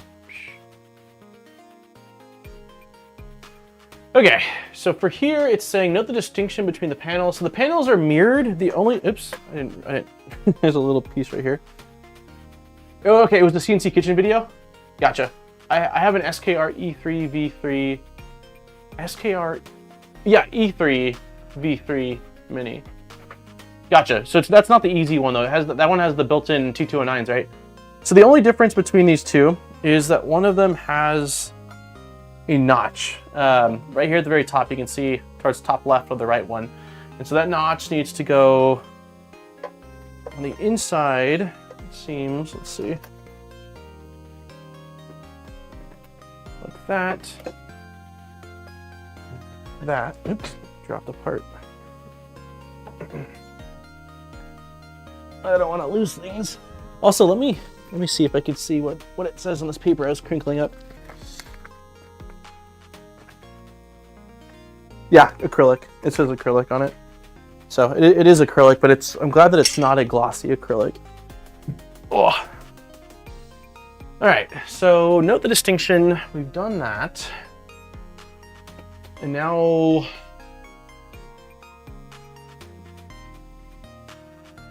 okay, so we're gonna need M510. Okay, so we will need, the issue here is I don't know if we're supposed to be using the roll-ins or if we're supposed to be using, I think it's gonna be easier for this if we don't use roll-ins. Let's use the M5, let's use the M5 hammerheads for this. So we'll get, I like matte, yeah, matte's much, I mean, gloss is cool, but it's just light reflects off of it. So if you're trying to record anything, seeing the reflections, it really shows up, and then it shows fingerprints like crazy. There's just, yeah, I'm definitely, for this scenario, for 3D printers, which are kind of messy in a bit, mine are messy. I don't know what yours, but I got like skirts and prime lines all over the damn place. Like, but you combine 3D printing with static, and it's just like little plastic shards sticking to all the surfaces.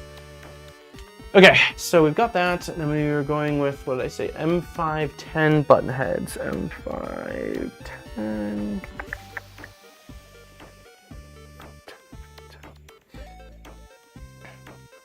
There we go, M510. So we'll need 3 of these guys.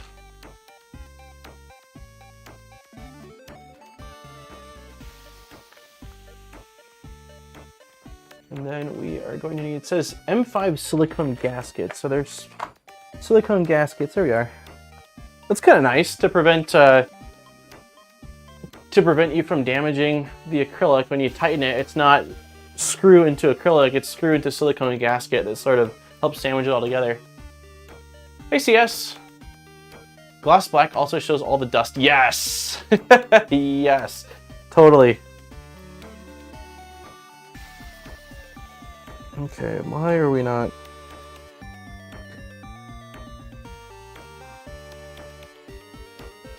Come on. There we go. Okay, we got 1 of these, we got 2 of these, and we've got 3 of these.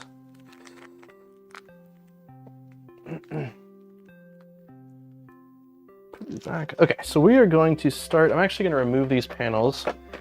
Try to remove them. Let's just go screw into a little silicone guy through here, and we will just thread this on like that. That seems too long to me. That looks like it would scratch. That was an M5. Is there M5-8?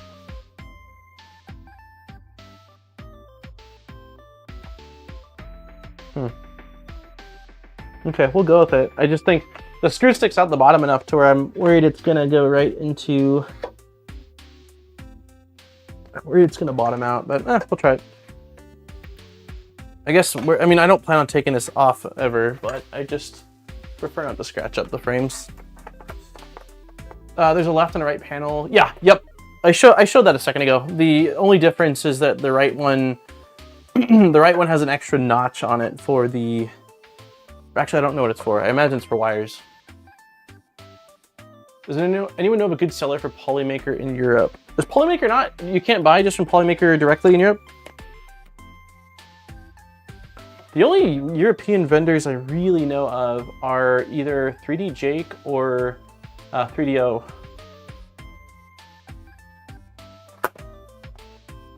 Okay, so these two... Okay, there we go. Let's check the CAD really quick here. I'm also curious just to see...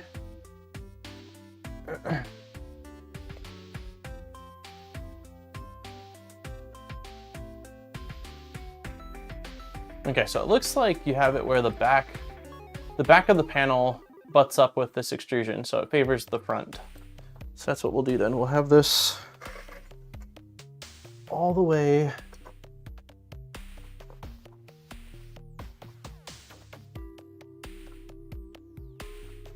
Y motor and end stop wires, right? Yeah, that makes sense. Y motor and end stop wires, yep.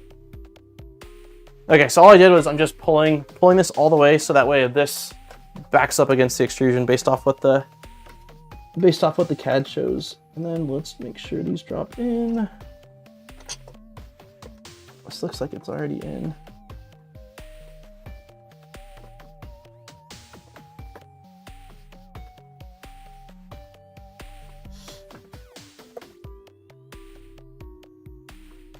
Okay. So yeah, I don't think it bottomed out. I think we're actually good. And I'm not going to go... I don't want to damage these little silicone spacers since this is really just like a visual cover more than anything. So I tightened them, but not overly tightening them. Cool. Okay, so let's get our... What time is it too? Okay, let's open up the giveaway really quick here. Bryce, thank you very much for becoming a member. Let's do air horn. We got pizza. I think I might get pizza today. Let's do... No! My pizza! That sucks. I don't know if you guys can see it. Let me show you. All right, so we got steam. Nope. All right, so I got a button right here called pizza, right? When I click it now, look at that. A big no sign. So I've only got, let's see, we got air horns working, and then we got cheer. We'll do some cheer. There we go. I gotta get the pizza. I gotta get the pizza one working again. Anyways, I'm gonna get the giveaway pinned in chat in a second here. Sort new URL. It's not a restart because I've done that a few times. I mentioned it earlier, but there was a firmware update or something like that maybe 3 or 4 months ago, and it broke a few things. It broke some of my sounds. I think that maybe maybe folders got moved, so it just didn't relink correctly. I don't exactly know. Okay, so there is a link in chat that it's not letting me pin again. Well, it's doing the same thing as last week. 1 second here.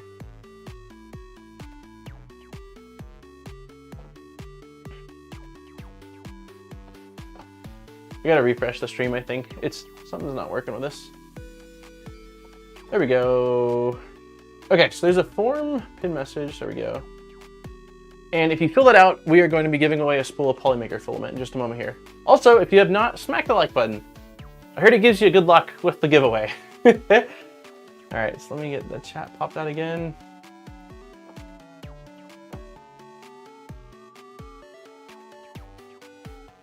Hey, Woj.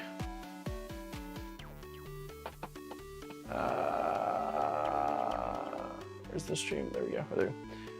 Let's see. Finally got my Southern rebuilt and found that one of the long... Oh, no! That's what happened when we were doing a stealth burner. I don't know if you remember that. I was missing two... No, one. No, I'm missing two. I was missing 2 of those screws. And Shammy sent them when I got the couple PCBs off of them. They're really long M3 screws, too. Like, I don't have any spares of them. I should probably, since the stealth burner, you know, has been out for a while and it seems like it's here to stay for a while, I should probably source those screws and just have a few on hand for if I ever need them. Polymaker ABS? Yeah, so depending on where you are, the giveaway works like this. If you're in the US or Canada, you'll end up getting a gift card that you can use towards picking out whatever you want or discount off of something. I don't remember the exact dollar amount now. I think it's 30 US. But if you are outside of the US or Canada, then you end up getting to pick between a list of like, it's a few hundred different materials, but they're PLAs, ABSs, ASAs, and PETGs. It's not exotics like glass or carbon filled stuff, but there's a lot of really awesome ones you can choose from still.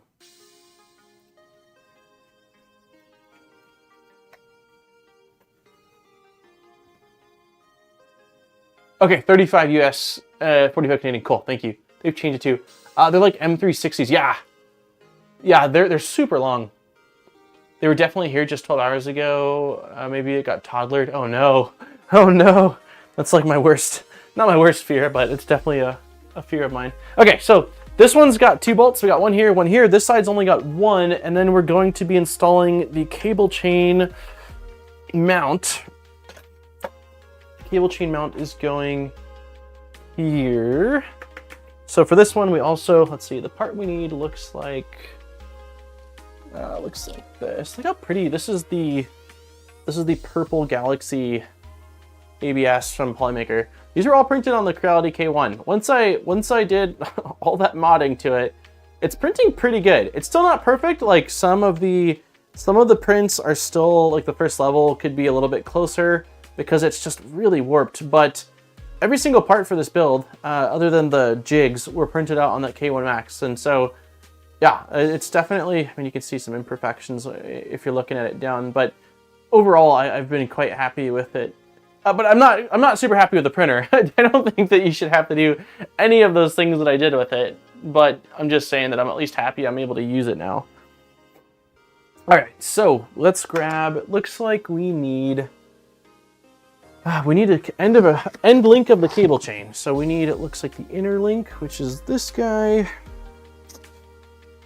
Let's see if I can do this with my nails. There we go. There we go. Okay, we are going like this. Bring you guys in. And we're gonna use M36 flatheads. M3. Why don't I see them?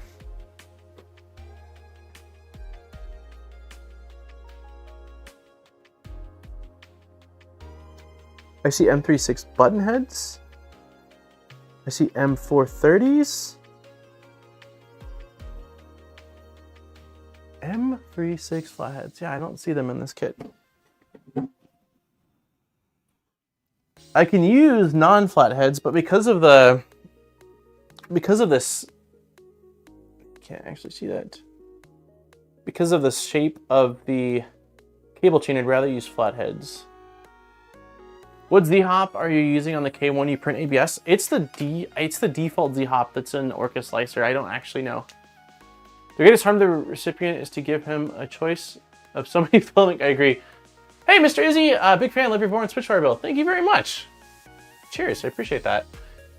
Does anyone know if it can be done on an Ender 3v1? It can't. There's something specific. I don't know if it's the Y extrusion or what. Someone said it last time. I really don't remember. Wait, second row from the left, 3 down. It's right in front of my face. It's right in front. Thank you very Thank you. How the hell? How did I skip over it? Alrighty. And once again, it is user error. Thank you. That's amazing. I'm glad you got this kit. You get a cheer. I'll give you a standing ovation for that one. Okay, we need a tiny little driver for these guys. So I was talking about it at the end of last week's stream, but I'm getting a fish tank. For anyone that doesn't know, 10 years ago I worked at PetSmart, and it was one of the best jobs I ever had, except for the pay. Like, it was so fun. I love animals, and my coworkers were great, and I got really into fish keeping back then, and I had like a 55-gallon freshwater with live plants and a sump down below. And then I had a tragic accident where I was cleaning it And I had the pump, and I was running a siphon to clean out some of the debris on the bottom.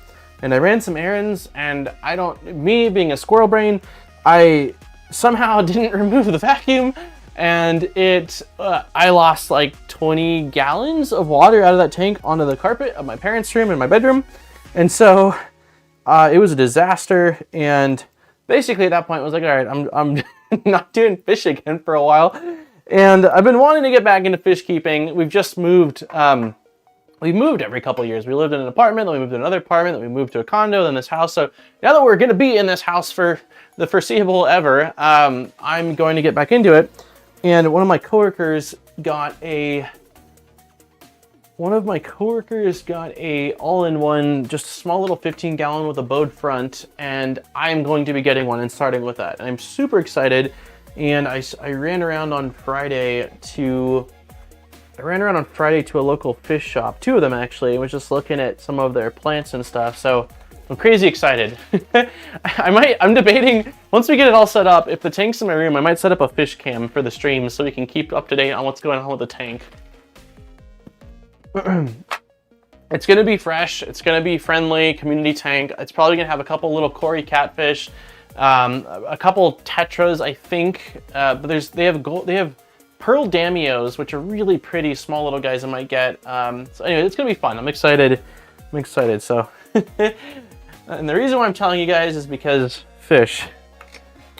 Okay, so we got that. We're just gonna go with another hammerhead. It's gonna be fresh. It'll be fresh. Yeah, I don't. One, it's gonna be in the studio, and this tank is really quiet, and I feel like salt in general is just a louder experience. This screw is definitely too big, man.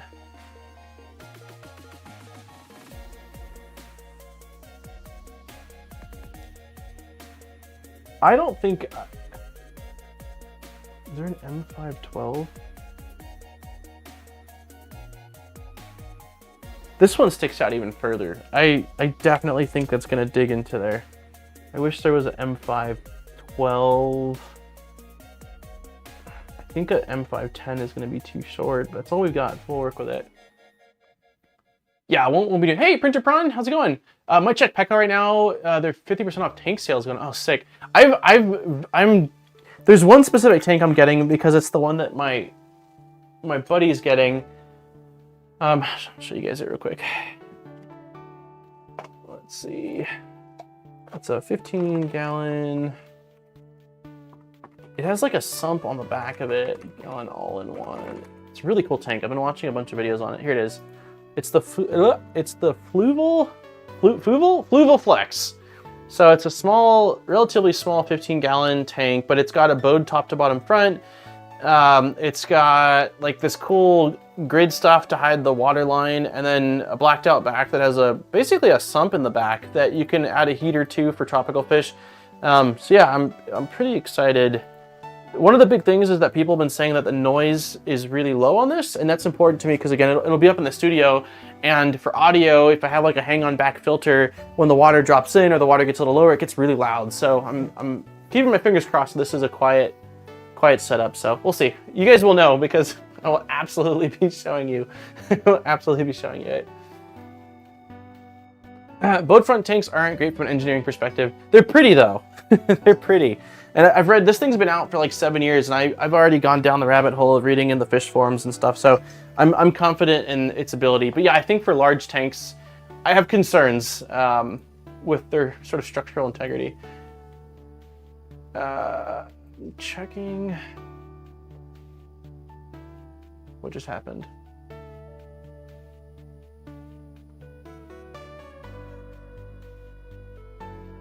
There we go.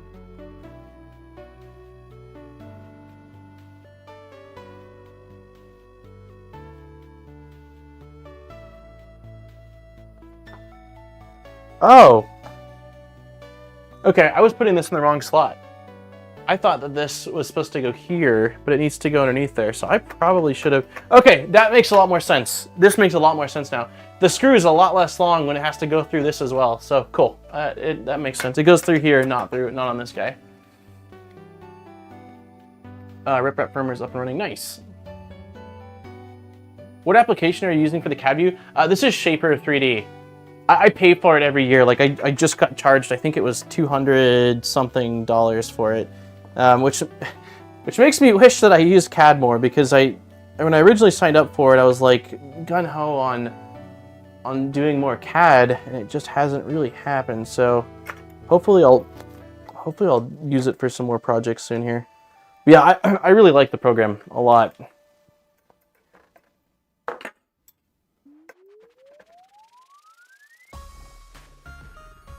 There we go.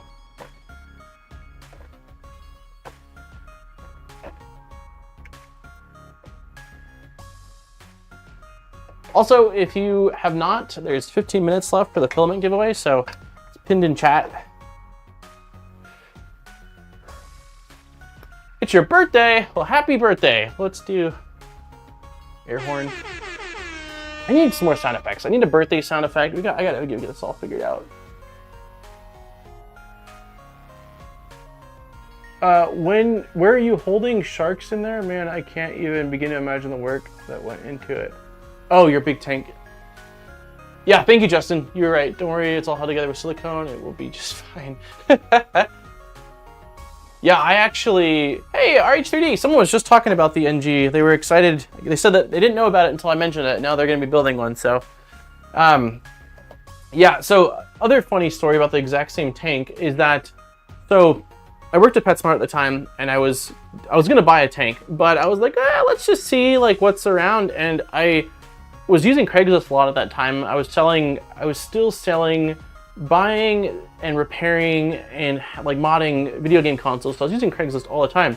So I was like perusing free stuff and happened to see a tank, a 55-gallon tank that was free, and it said like, oh, it had a little bit of like calcium buildup, so it just needed to be cleaned, and I thought, fantastic, this is great. So I got it home, and I think I used, if I remember, like gallons of white vinegar to clean it really nicely and get rid of all that buildup.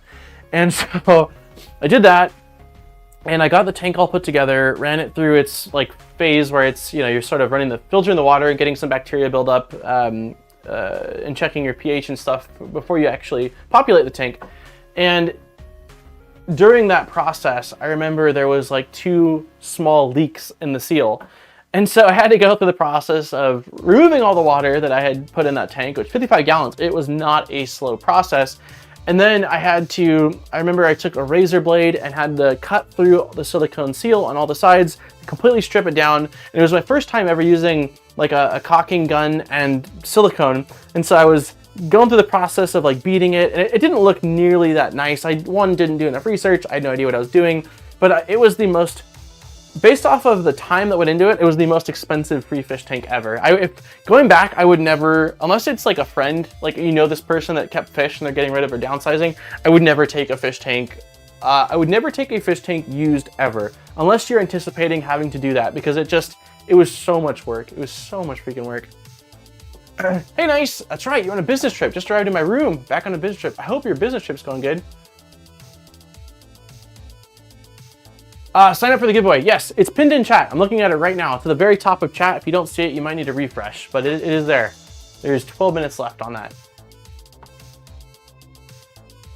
We're at 136 likes. Nice. If you have not, I know we can get to 150 before this drawing. All right, back to here. We've got our bottom panels on, we've got cable chain on. We need to do another cable chain. So this looks like it's the other side. So instead of being, I wanna make sure I do the cable chain correctly, because Steve called me out for, I did it wrong on, I think it was on the Trident. Hey, Man of the Croc, thank you very much for the 557. I'll do one more air horn. Are you going to be building an Ender NG? I'm thinking of getting a cheap eBay Ender 3 Pro to build, an Ender 3 NG to go with my Ender IDEX. So that is definitely the plan. I've got an Ender 3 V2 sitting in the garage right now, and the only upgrades I've done to it are, it's got a powder-coated Wham Bam PEI bed, and it's also rocking a Micro Swiss NG Revo. Funny, NG. So yeah, I plan on converting that to the Ender 3 NG. I'm waiting for it to get out of beta. I'm not putting any rush on RH3D because I have tons of builds to do, so if it takes 1 month or 6 months or whatever it takes. It takes. That to build an Ender NG? I'm thinking of getting a was a very late notification. But yes, that is the game plan. Yes, I want to do an ENG eventually. Oh, is that the Ender NG? Got my K3 panels today. Didn't realize how beefy they were. What's the thickness on the acrylic for those? Okay, we've got this one, and we've got this piece right here. Okay, so from this view, we want facing like that and facing like that. And then we're going to use the same screws that are in my kit. I want to do too many things. Yeah, well, it's... So, sometimes it stresses me out having so many projects that I want to do or work on. But at the same time, I think of it like this. Like, it keeps life exciting, right? If I think for many of us, if we didn't have project goals or projects we were actively working on, like, how boring would life be? It's like one of my greatest joys is working on projects. Like I really enjoy it. And I think for a lot of people that, especially in like the niche of building 3D printers and doing these things, like yes, it's nice having the finished printer, but like part of it's the journey, right? The project it's a lot of fun. I like seeing it all come together. So it's when I stop getting excited about projects and stuff that I start to worry, like, am I okay? So, guilty. Hey, Tunky, I don't even know I saw you came in here. More tulip people. My power supply frame of my 3D printer got shocked with 240. And the ground connection is not connected to the screws of the frame or the frame of the PSU, and it is meant to. What should I do? Wait. Power supply frame of my 240 frame got shocked with 240 volts, and the ground connection is not connected to the screws of the frame. Why don't you ground it then? If it's not grounded properly, why don't you ground it? Or are you saying that it damaged the other components? If not, then I would do it. Is that like a cowbell? Wait, is what like a cowbell? Aluminum panels are 2 millimeters thick. The acrylic is 6. Wow. Yeah, that's awesome. It's normally, what, 3 on a lot of the builds? Do you know the relationship between Annex and Voron? I've heard rumors that they don't work with each other. I don't know the full story. It's my understanding that someone... happy to be corrected on this. It's my understanding that the person that is like in charge of Annex, or started Annex, was originally on the Voron team, and there was sort of a falling out in a sense. I don't know the exact details. I've heard multiple angles on it, and I really try to avoid drama. I like both. I like Voron, I like Annex, but yeah, I don't know. I'm sure if you ask different people that are on Annex or different people that are on Voron, you'll hear different things. But yeah, it's my understanding that basically the person that started Annex was from Voron initially, and there was some sort of disagreements. But yeah, I don't want to go too heavily into it because I don't exactly know the full. You don't exactly know the full thing, to be honest with you. Doesn't even really matter what is print. Just enjoy knowing there's things being made. Yeah, exactly.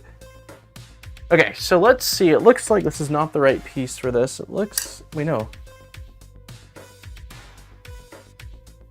No, this is the right piece. So this is facing like this.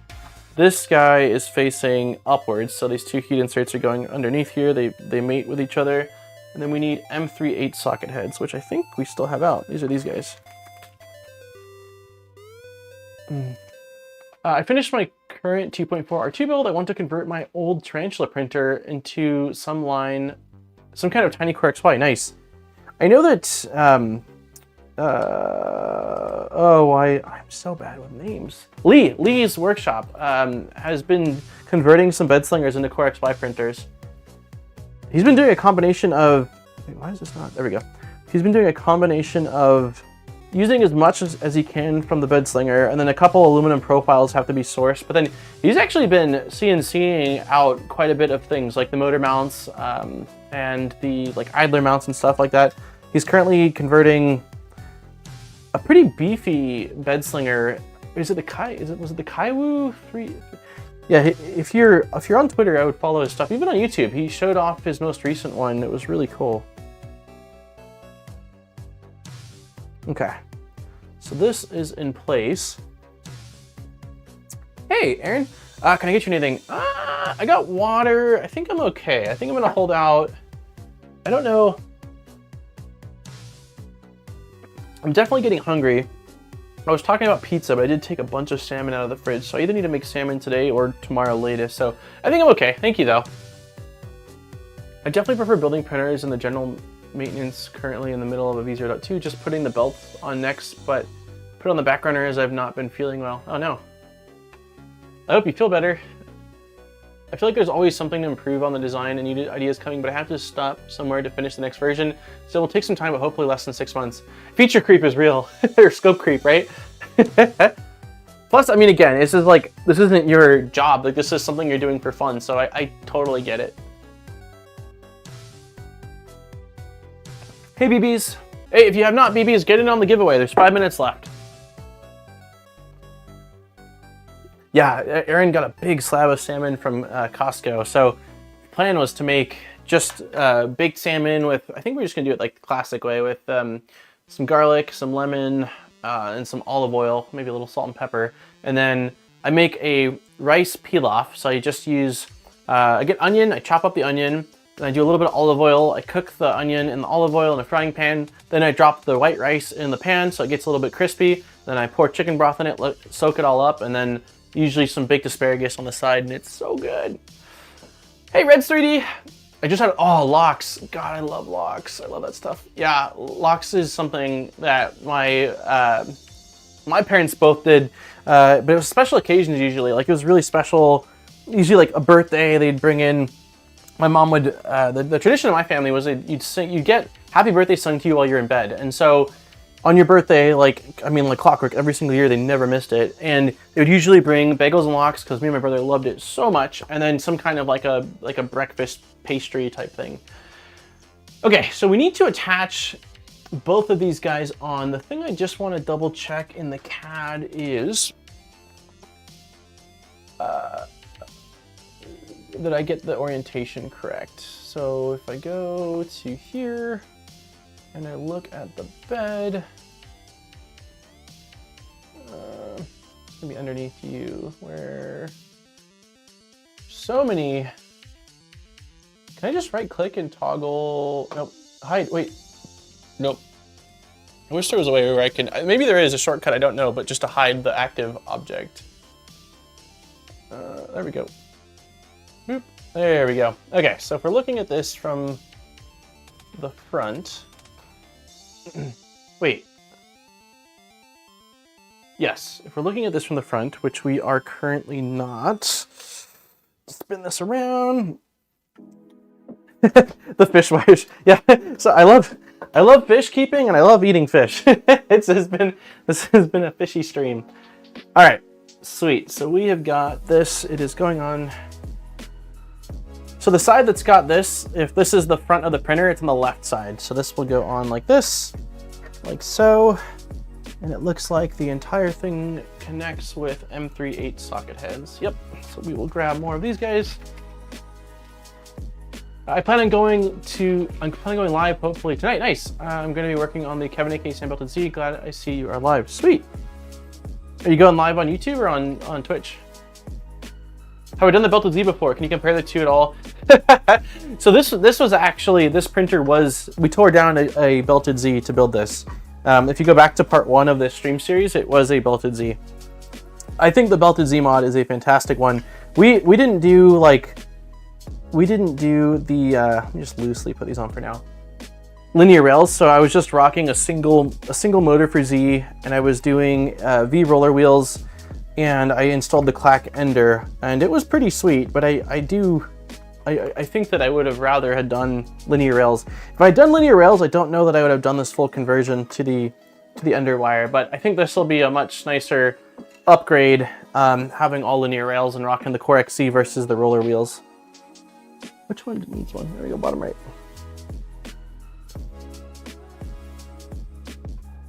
Good looking boards. What boards? Something smells fishy. Now make his bat MMU. Oh, so it's his thing.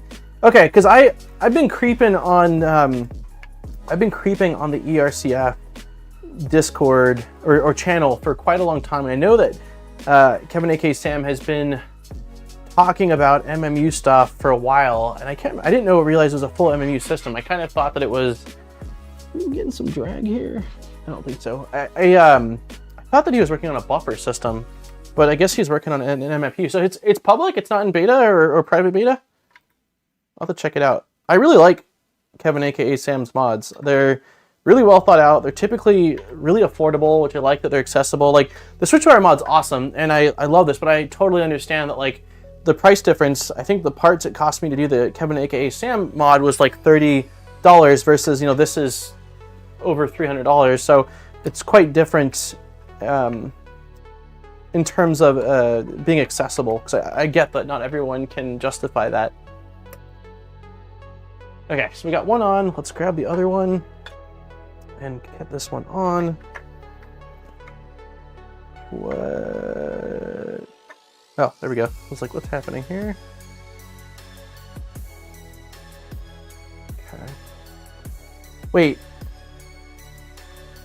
Am I supposed to... One second here. I just want to make sure that I'm not supposed to have heat inserts in this. Let's see. Triangle...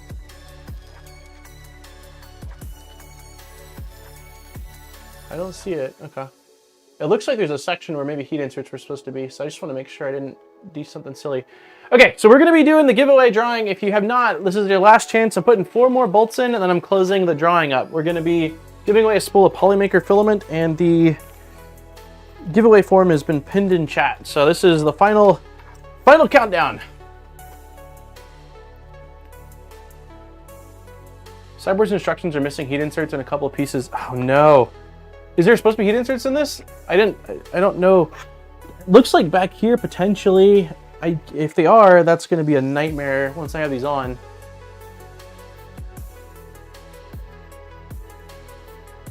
Yeah, no, I totally get it. I totally get it. It's the Kevin aka Sam Belted Z, and then the Clack Ender is a fantastic auto bed leveling upgrade mod for it, and it's just a few dollars for that.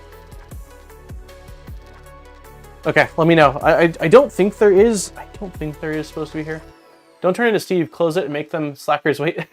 No, I'm not. I told Steve. I said you are way more. What's the word? Like, I don't know.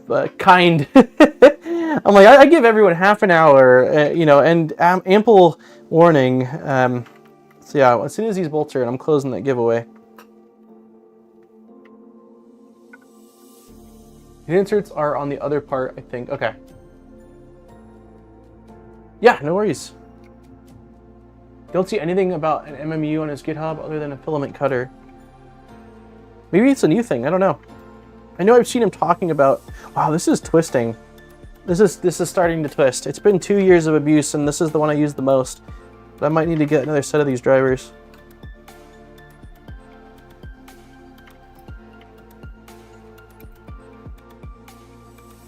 Okay, I'm calling it there. You're kind in other ways too. Yeah, I'm not saying I'm not kind. I don't think I'm a mean person by any means. I'm just saying, like, when it comes to the giveaway, I saw Steve and I'm like, he let everybody in. Like, there was 30 minutes.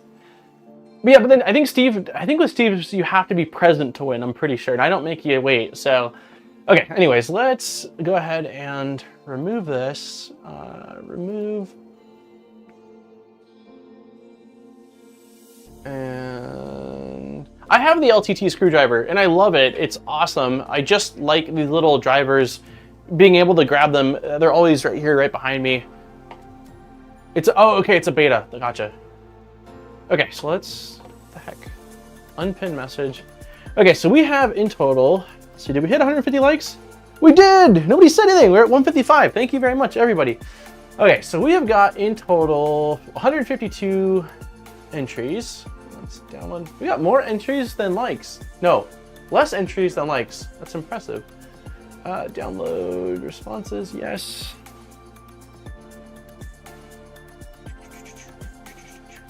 Extract all. Extract. Okay. Drive.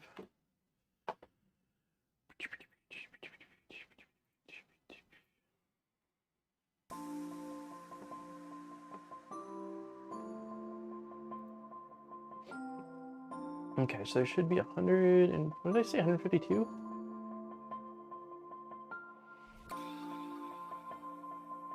You got great. I appreciate it. I said 152, right? I think that's what I said. Oh, the last person to sign up was Vinny. I almost missed you, Vinny. There we go. For some reason, my screen cuts off sometimes. There we go. Oops. There we go. All right, 152 entries and 152 in the wheel. That is fantastic. Okay.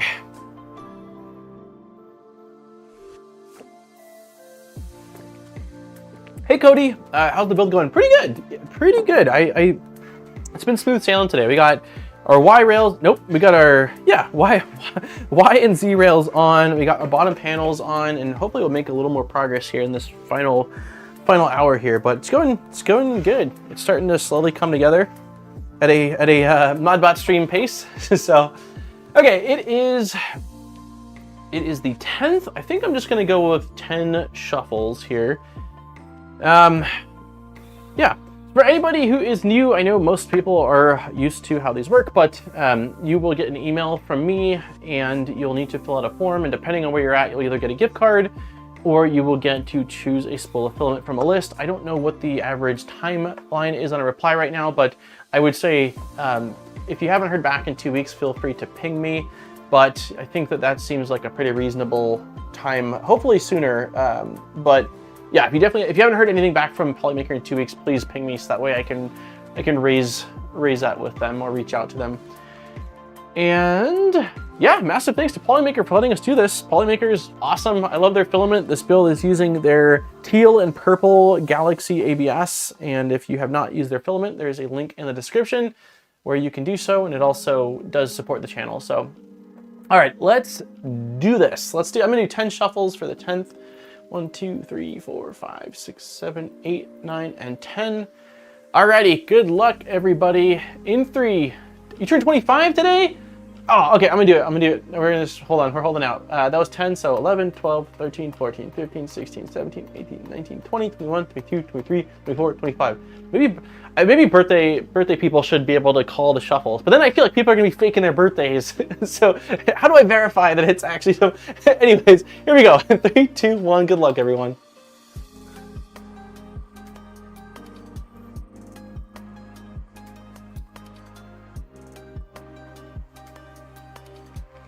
Tony G, you are our winner. I feel like you've won before.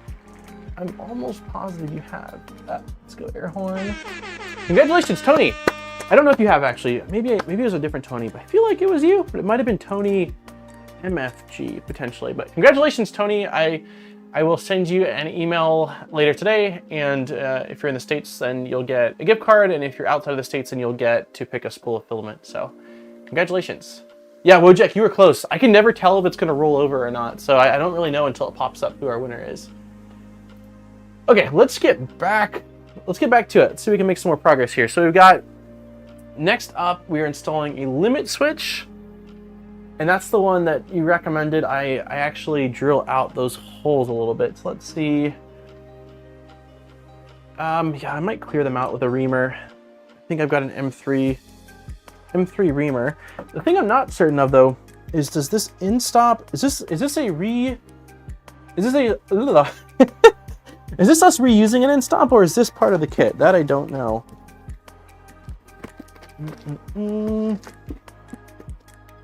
I don't recall whether there is end stops. So that's the thermistors here, some wires, some belts. We got our AC input. We've got a buck converter. We've got, what is this? This looks like an ADXL. We've got a hot end. Down below, we've got bed. Hope we're not reusing our limit switches. I don't know that I held on to them. I didn't see mention of needing to reuse them. Tell me we're not. Someone, reused? No! I don't think I, oh no. I don't know that I held on to them. Because we're moving soon, I've been really trying to keep things that are needed to be kept and get rid of things that aren't needed to be kept, and I don't know that I kept those I might be screwed on that. Sucks.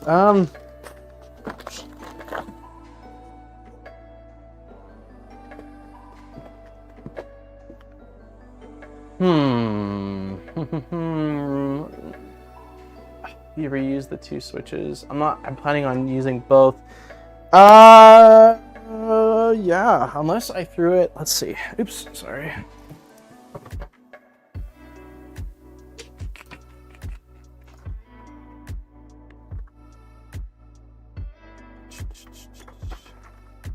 I don't know what I'm going to do for this. Oh, okay.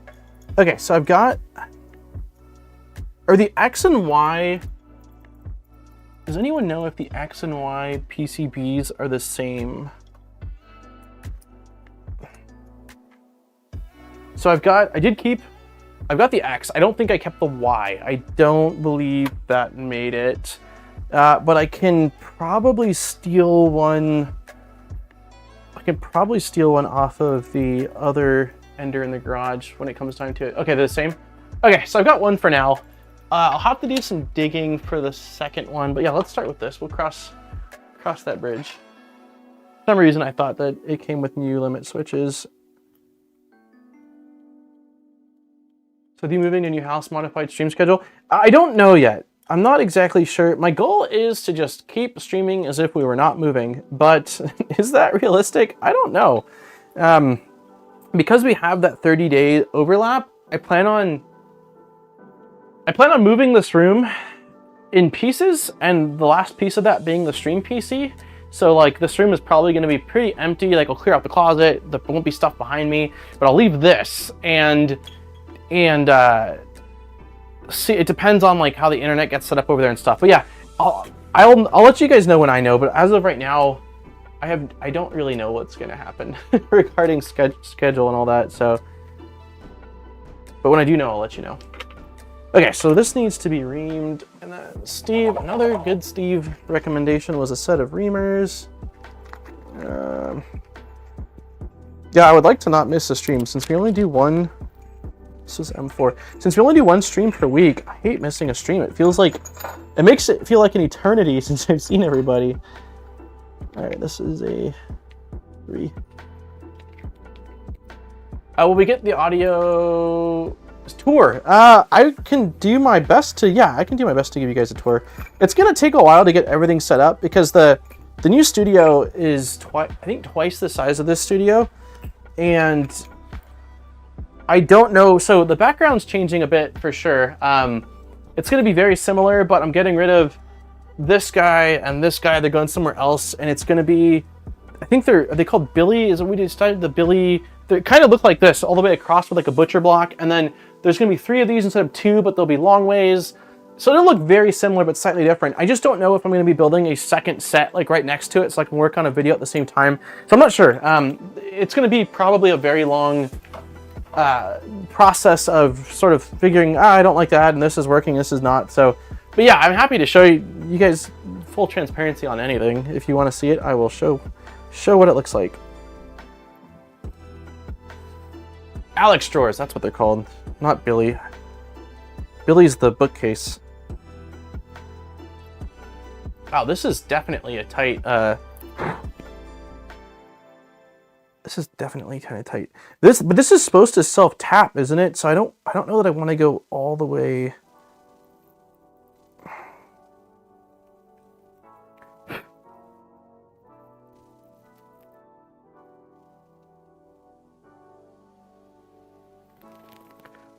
All right, let's do it like that. Hopefully that's enough to let our screw go through without breaking this.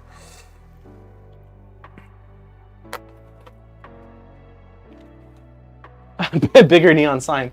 I don't know if it'll get a bigger sign, but I think that the sign might be partially on a pegboard, so that way I can hide the wire. Like I'll run the wire through one of the holes on the pegboard. But yeah, I don't know about a bigger sign.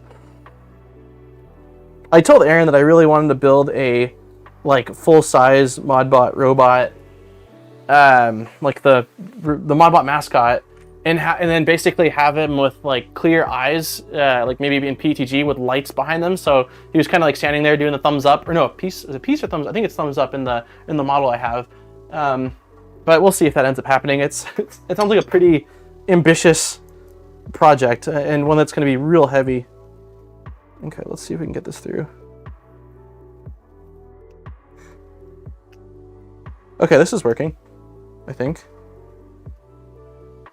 Yeah. So I'm glad I didn't ream it all the way through, because you do want it to sort of self-tap.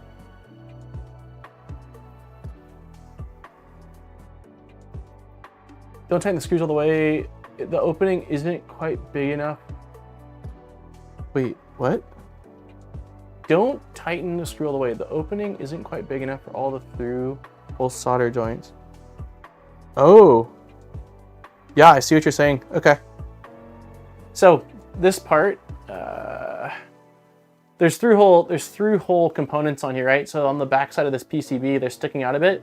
And on this side, it's flush. On this side, they're pressing down on the printed part a little bit. So if you tighten this all the way, it sort of kinks the part a bit and applies more pressure to it. So yeah, I'll tighten this down pretty good, but the reality is it's just a limit switch. So it's not, second here, let's not break your one good limit switch, or the one you still have. It's not going to be the end of the world if it's not rock solid.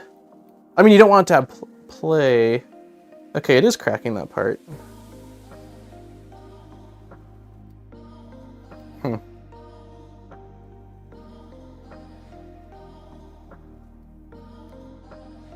I think I'm still just going for it.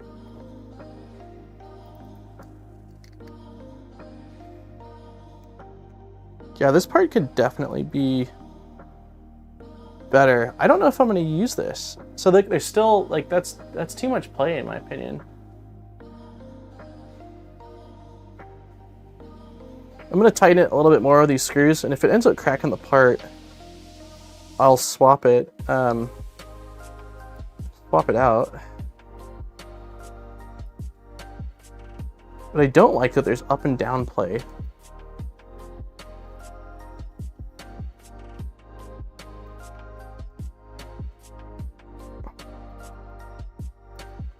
Okay.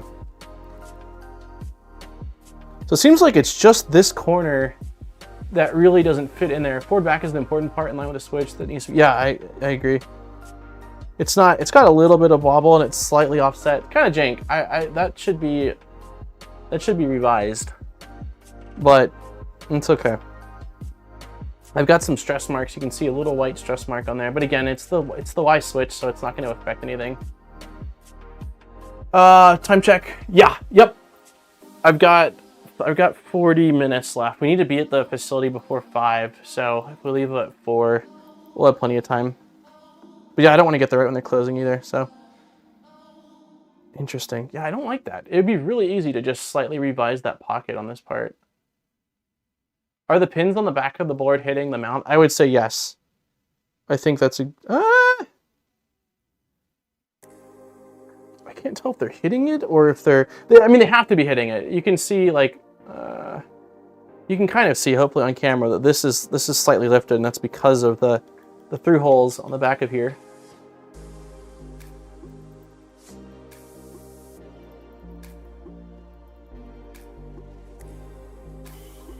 We'll move forward with it.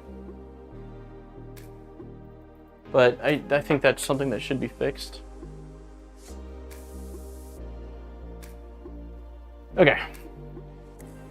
Next up, we are using, so this is a slightly modified mount. It makes I think it's for making the wires a little bit easier to route. So let me grab the cable chain.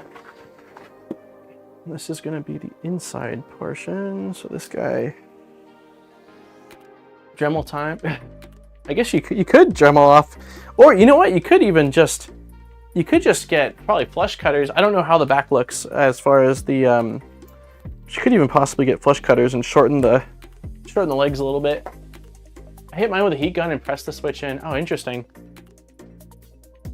Yeah, you could do that as well. The simplest thing would be just to have the part slightly revised so that way it fits the pins. But again, this thing's going to be mounted and it has no play I mean, it's slightly kinked, but it doesn't matter. As long as it's rigid and it's going to be repeatable, that's all that really matters. So, not justifying that it shouldn't be repaired, but it's at least okay. Okay, so let's get this guy.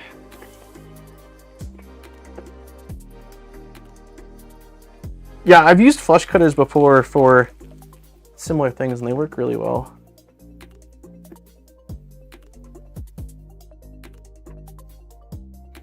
Thank you for the time check also, whoever. I appreciate it. I'm sure Aaron would be telling me, hey, it's time to go, but I do appreciate it.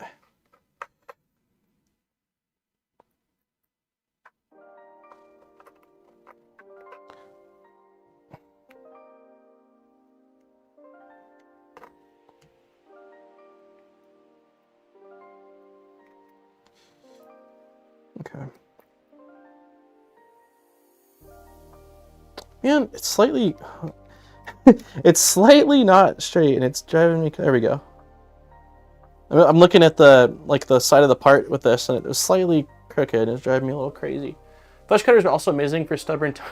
Oh man, I should have read that before I read that. Pretty sure you need to add inserts to the bed brackets. Judging by the size of the holes, it very much seems so.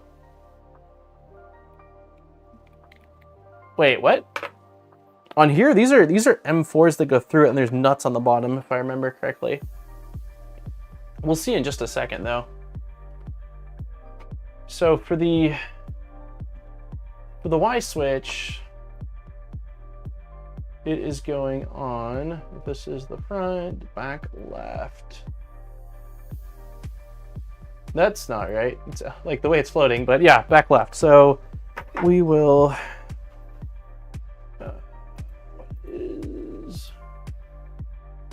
M3/8. We're just going to use the hammerhead nuts for this. Two of you.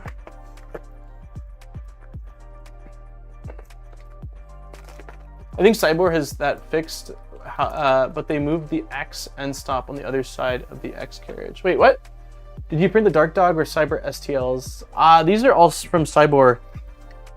Yeah, I printed them all from SIBOOR's repository. I mean, granted, some I didn't. Like, this is a mod that was recommended to me for the Y chain, but other than that, everything came from their repository. I just assumed that's what, like, someone that bought the kit would do. But maybe that was on me. I don't know. All right, so let's preload. Let's preload these in here. Jack's screaming. Is it snowing? No.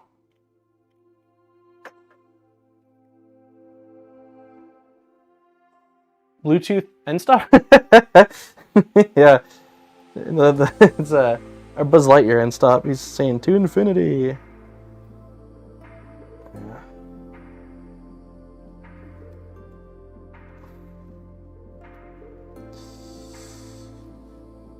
Okay, so this guy. Whoa, it's going like this.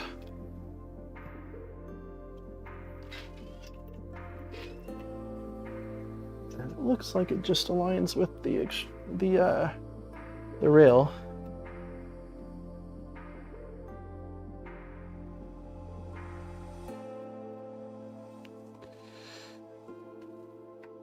I don't think this. Oh, it did.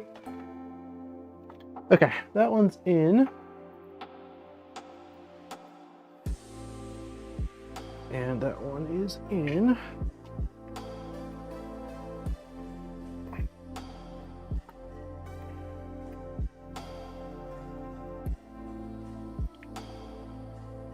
Sweet.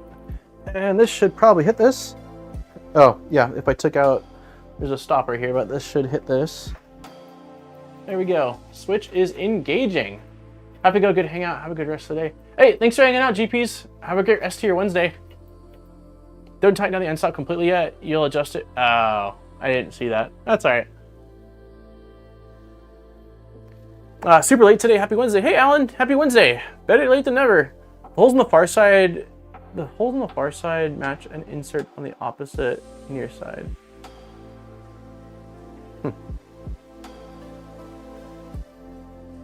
holes on the top side. We'll see. I'll know shortly if I done goofed somehow. Did anyone X1 here have time to test the SD card firmware check? I wonder if the bed on my X1 is warped, but I can't access the bed mesh. I heard that the custom firmware could help with that. To test the SD card firmware check. I don't think, if you're talking about the new X1 Plus, I don't think it's public. All right, so we got that, and now we need to... Oops.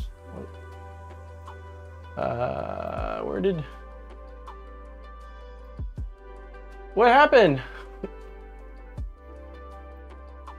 Oh, I'm inside of an extrusion. Get me out of here. Jeez Louise. Okay, that was fun. So the thing we need to check is... So this is the front of the machine. So it's front left is where we need to install this guy. So let's turn this around like this. No, actually, I'll turn it like this so you guys can see it. And it's gonna go facing towards the front like this. Okay, so this, again, this will look slightly different than the one if you print it from, if you print the one from, from the repository, but it goes like this. And let's see. Jackson's tired.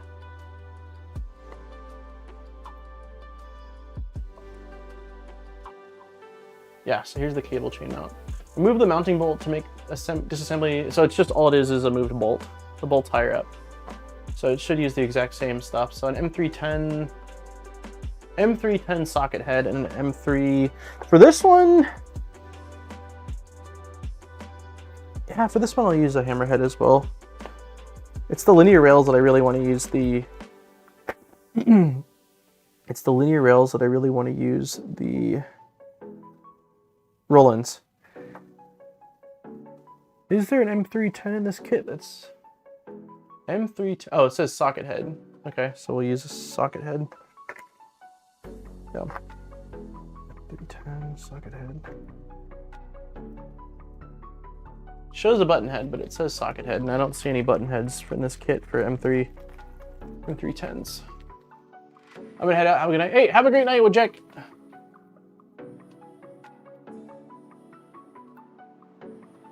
The last camera I saw shadows, I would do. Oh, that's funny. It's all been an optical illusion. All right, so we are going to. That doesn't seem right to me. This seems like.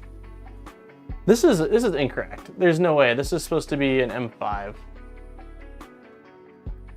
That is not an M310. They wouldn't make this hole that big if they intended on using an M3 now. So let's put you back. This is supposed to be an M5. Yeah, there we go. And then there's an M510. So that's a mistake.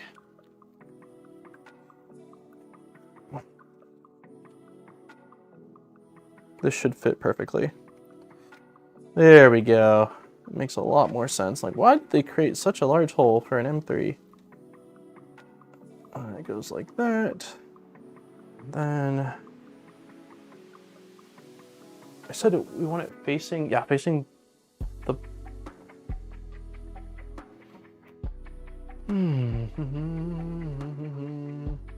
Yeah, there we go. Okay, let's grab.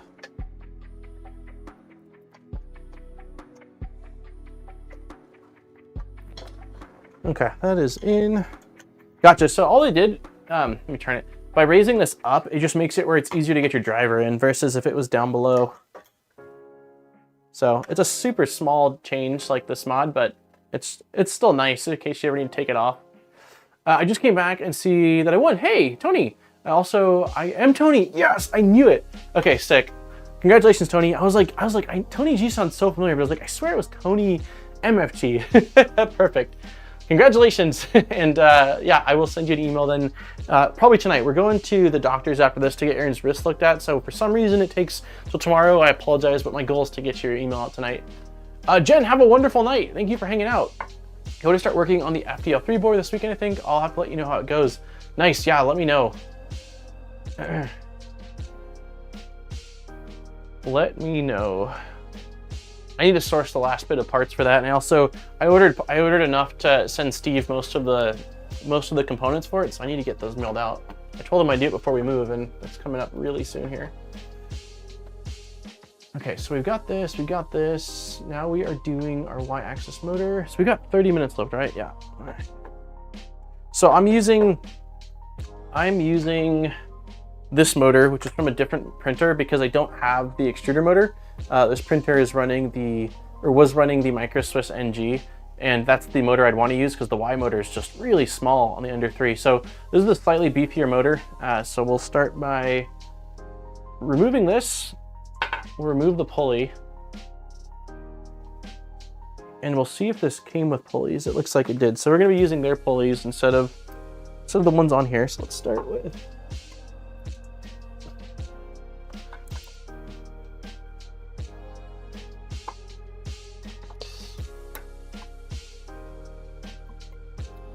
Okay. Probably going to use some Loctite on these. These are pretty, yeah, we'll use some Loctite on these. So let's get these off. Yeah, we're going, there's actually, I was going to use an even beefier motor, Zombie, but I realized when I looked at it that it has a press fit. What the hell is it? I took it out earlier. Here it is. It has a press fit pulley. Like, look at this guy. This is a chunky boy. It is a press fit pulley, and it's round, the post. So I just don't, I don't know where the tool is I have that will remove it, and then I'd have to go out and file it down right now, which I just don't want to do. So I think this is going to be plenty beefy. This is probably overkill, but I did want to use it because I have it, but we'll end up using it for a different printer build. Like for the, probably be a good option for the Ender 3 NG, because I think I have a second one of those beefy motors. So we can use it for AB motors instead. How do you like a Comet? I don't think you can. I really want to quote the, okay, Tony, it is M5 and I told you the instructions are wonky. Yeah, it keeps you on your toes a little bit. What happened to Erin? She fell at work. So yeah, yesterday she was supposed to work till 9:30 and she called me at like 8:15. I assumed it was just a break.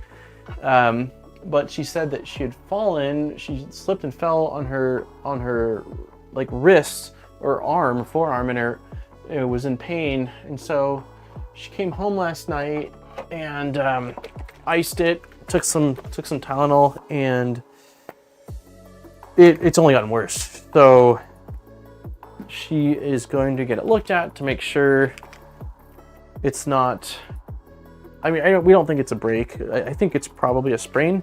But yeah, we're gonna get it checked out just to make sure. I don't want to use this actually.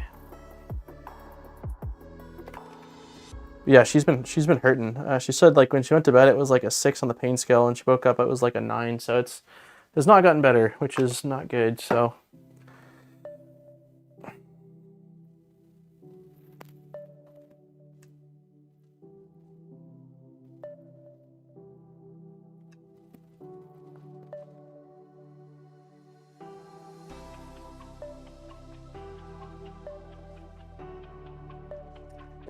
Okay, so this is going on in this same orientation.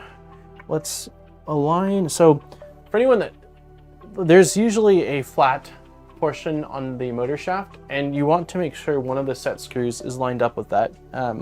So what I usually do is I drop this on and I wiggle the pulley back and forth as I'm turning the set screw. So slowly, and then, oh, that wasn't enough. Keep turning it, wiggle, wiggle, wiggle, wiggle, wiggle, wiggle, wiggle, wiggle.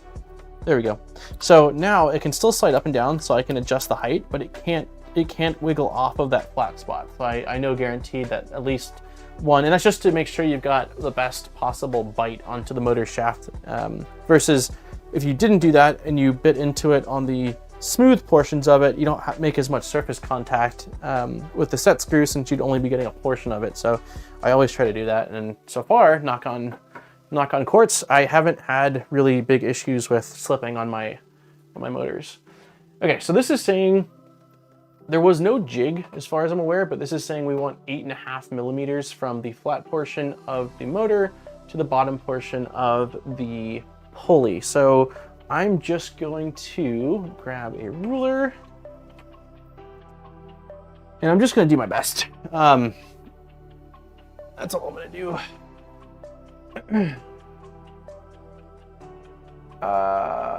Did they go one? I did make a joke, monkey, last night about being 30 and needing to get life alert. Honestly, Aaron and me typically laugh at unfortunate things, like it's sort of how we deal with them. So I just realized I never finished entering the giveaway. Oh no. Thank you, monkey. 8.5 millimeter body to edge. Cool. Okay. Yeah. So I am just going to, let's see. So there's 8.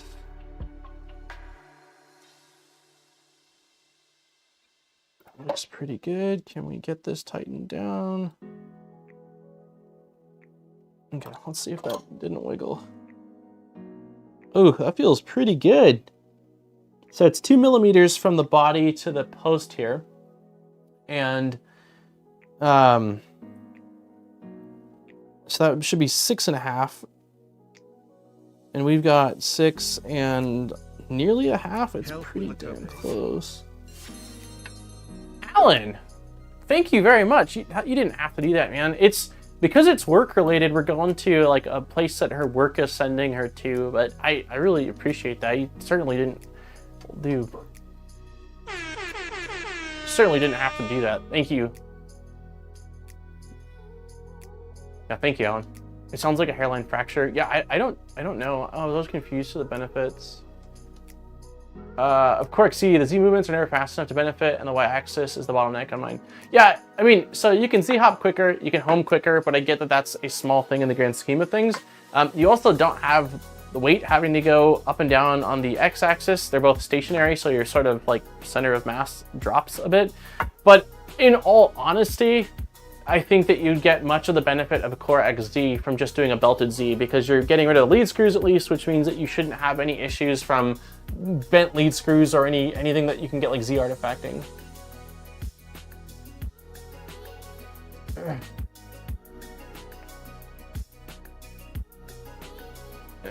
Thank you, Ellen. Yeah, I will definitely do that. She was going to be my my co-pilot in making the asparagus for dinner tonight. So if we're not doing the salmon tonight because of the change of events, then we'll grab some food then. There's a place called Zupa's out. I don't know if they have it all over, but she really likes Zupa's. We usually they have like a two half and half deal where you can get either like a sandwich and salad or soup, and we love that place. So yeah, Zombie said pretty much exactly what I said. Belted Z. It would make sense to have all-wheel drive Y. The wrist is a complicated joint from an analysis viewpoint. Many small, very tight-fitting bones in the hand that are moved around from the swelling of the soft tissue. I'm sure she has a sprain, not a fracture. I'm only a field medic though. Should have built this instead of the Kevin aka Sam mod. Well, the Kevin aka Sam mod is an awesome mod, and it also is a lot more affordable. So I do think this is a better mod. Like if we're talking, but again, you're talking price point, it's a lot more.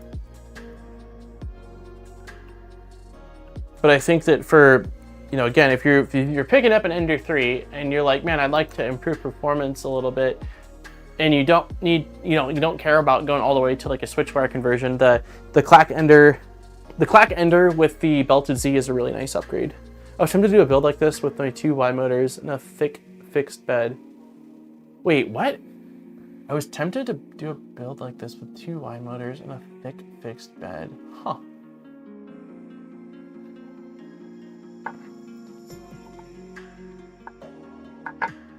Okay, I keep tightening this, like I need to tighten it more, but we're good.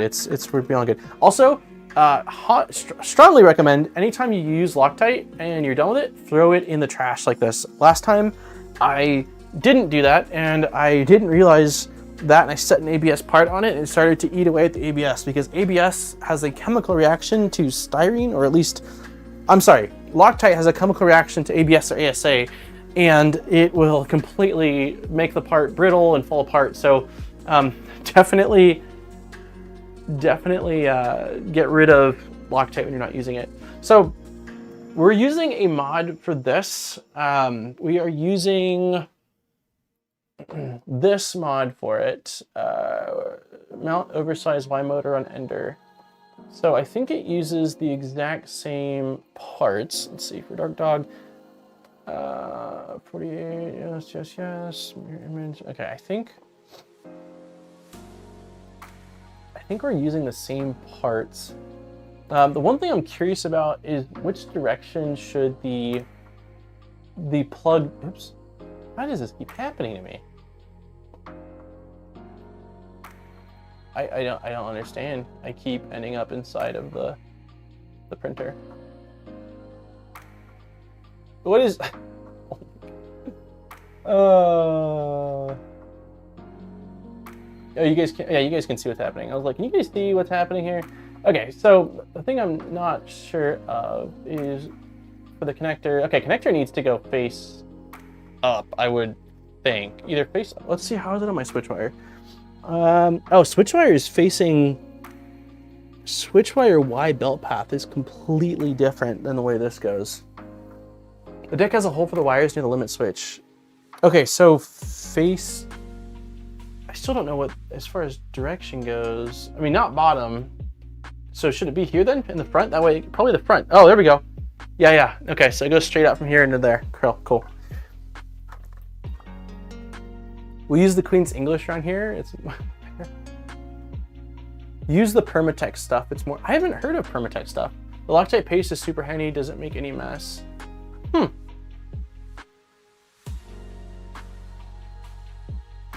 XY over lead screw Z. You haven't seen the fast bed slingers? Yeah, I have. There's one that Killa Prince was making, but you said he had 2 Ys. I haven't seen, maybe I just haven't noticed that.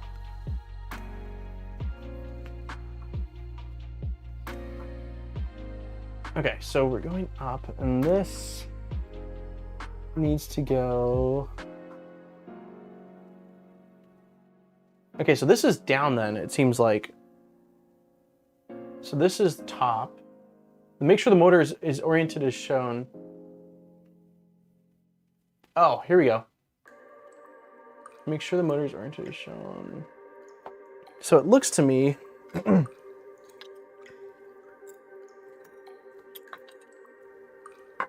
here's the 2 modded pieces, and it looks like, starting with this guy,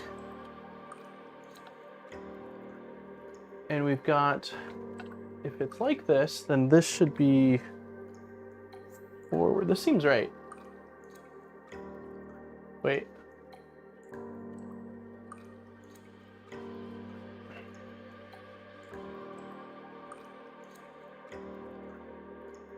I think this is right.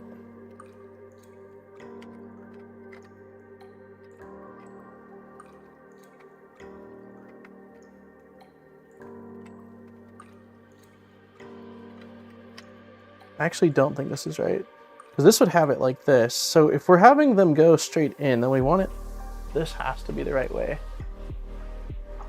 What I don't know is these guys on top here, because this right here has to go into the extrusion, right? So it has to go either,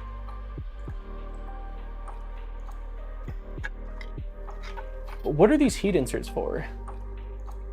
These are beefy mounts. Yeah, these are beefy mounts. The thing that's odd to me though, let's look at this mod really quick one more time. Where is it? Here we go. Okay, so I only get a side profile. So it doesn't look like that's right. It looks to me like it should be on the bottom then? So is it inverted?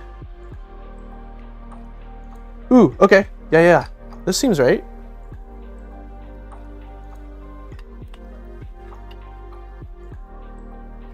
Okay, I think this is right. It seems like for this one, this is how it goes. So this way we can have plug facing forward. This kind of seems like it sandwiches around the part, so it's sort of different, quite different than the stock one. And then this goes like this. It has to, because these bolts are going into the 4040, so it has to go like that. And based off of the picture I'm seeing on the, based on the picture I'm seeing here, that looks like it's right. So I'm assuming that the heat inserts are for maybe the panel, to help mount the panel to it. Let's see.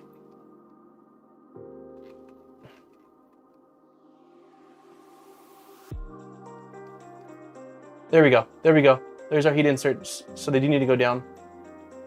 Okay. Oops.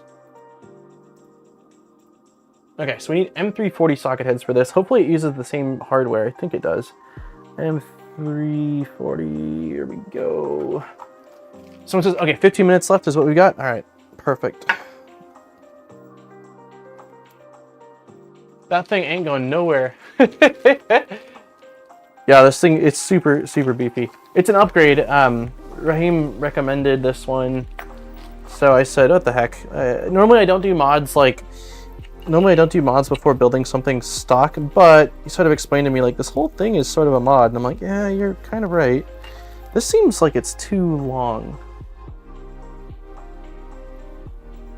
This seems way too long. I don't see how this isn't going to bottom out. Let me see. Yeah, that bottomed out way early. Okay, so we're not using M340s like the guide says. Let me also make sure these are actually M340s. These are. So I'm gonna go with probably 30s.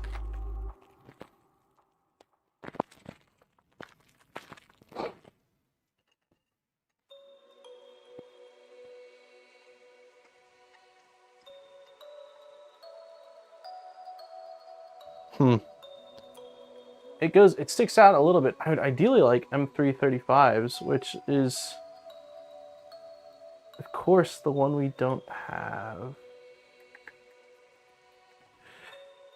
Do we think that's enough thread? It might be. The cage is narrower, gotcha. Someone told me that most of the strength comes from what'd they say? They said at least 1.5 times the thickness of the screw. I feel like that's probably enough. Yeah, I think that's probably good enough. So let's go with this. Could always swap it if need be, but I feel like that's quite a few turns that we're getting in there. Plenty of thread, yeah, okay.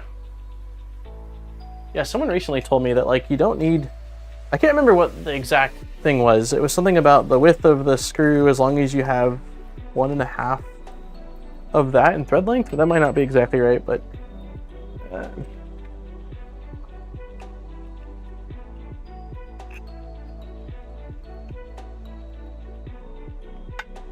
yeah, probably need enough.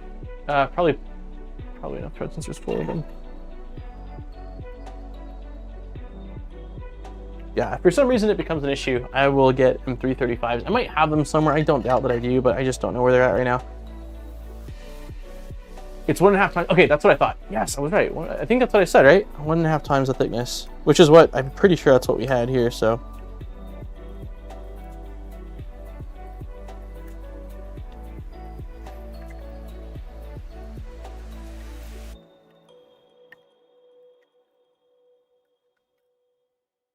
Okay, this is nice and tight.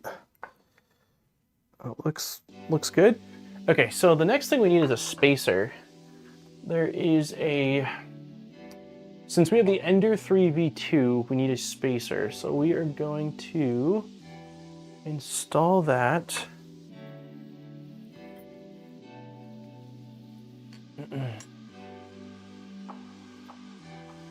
Install that like this.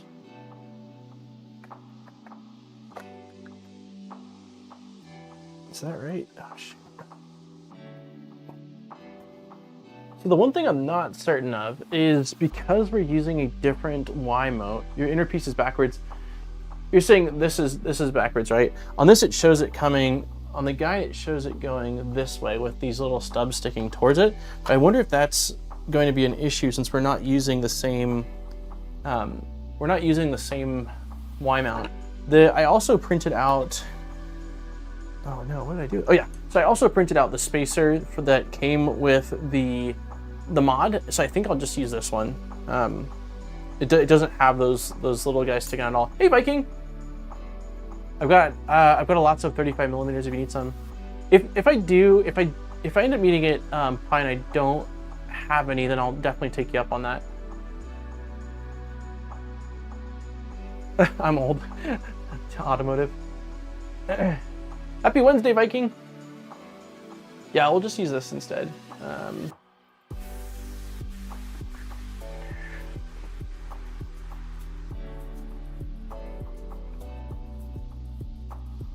So I imagine we'll just sort of orient the part in the same way as the guide. So we'll need M525s, and this guy is just going to go like this, a sandwich like that. So M525s. Do we have M525? M520s. M525.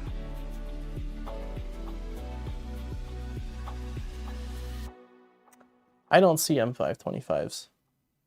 Ah, I see them. I see them. First column, second from the... I have 10 minutes now, okay. Aaron just put Jackson down to sleep, so I'm curious as to how that's gonna work. We'll have to wake him up probably.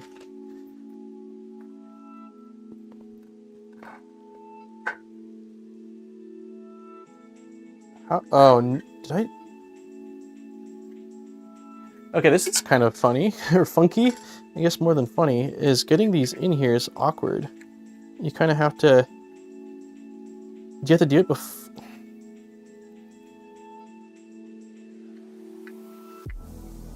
This is awkward. You might need a time extension due to all of your comments slowing down.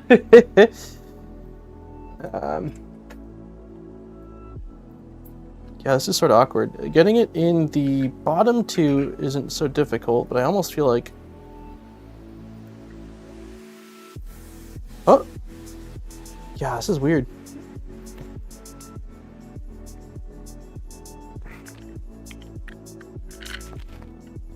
I'm wondering... Ooh, it's time for magnets. Oh, this is the perfect use case for this.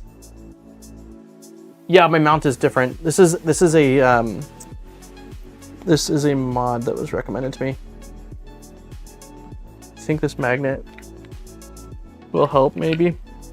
I wish it was a little bit skinnier. It gets stuck right there.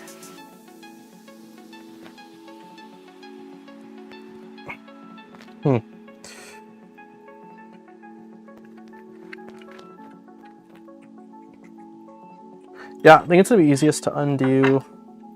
We're gonna undo, drop this. Yeah, let's do this really quick. There we go.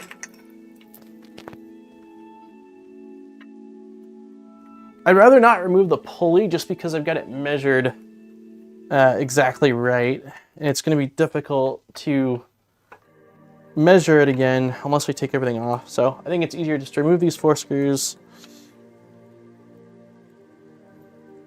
Like so. And drop.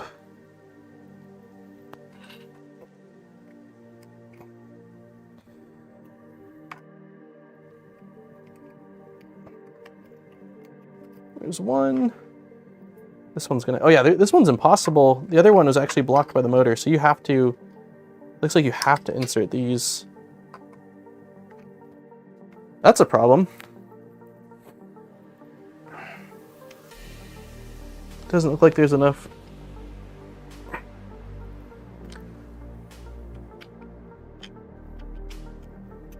It could be my print tolerances, or it could be that this is intended for a socket head.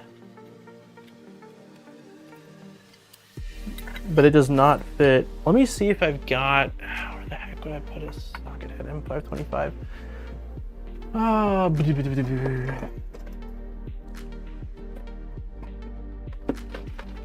don't know where the heck they are. Do we know, is the, I feel like the diameter of a button head is slightly larger than that of a socket head, so I might need to,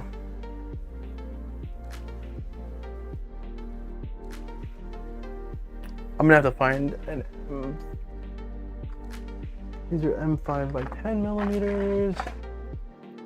These are M5, M4. I'm gonna have to find this specific one, otherwise I'm gonna have to go without the mod. It says not to use a spacer. This is not the Ender 3 Pro. This is the Ender 3 V2. Can you send the mod since I'm using the 4240? What? Hey Daniel, I didn't already say that. 3 screws is enough into the frame. I want all of them. Also, I still think it's gonna be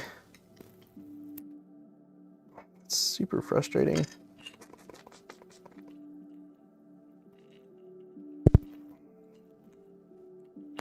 It's so close too. It's so close. It's like an exact fit. I almost feel like it could fit. Okay, I'm gonna run out to the garage, see if I see them really quick. Yeah, I want all 4, I agree. Let me run out really quick to the garage and then also check in with Erin and see what's going on, because she just put Jack down. Because we gotta take off pretty soon here. So let me see, if I find him right away, great. If not, I'll figure this out before the next stream, but I'd like to just get this on as like a final thing. So I'll be back, 1 sec. Actually, what are they? They're M5.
I don't think I have it. Let me check. Let's see if there's anything in the Trident build. M540s. Those are a little long. Wait, M540s could totally work, right?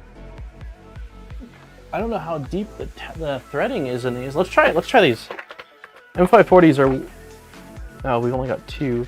I think, you know, I did have 2 more in the garage, I think, from another build. Okay, we're gonna try... I'll be right back. This time I actually see it, so I'll be back. This time's quick, because I know exactly where they are, but I got 2 more in the garage.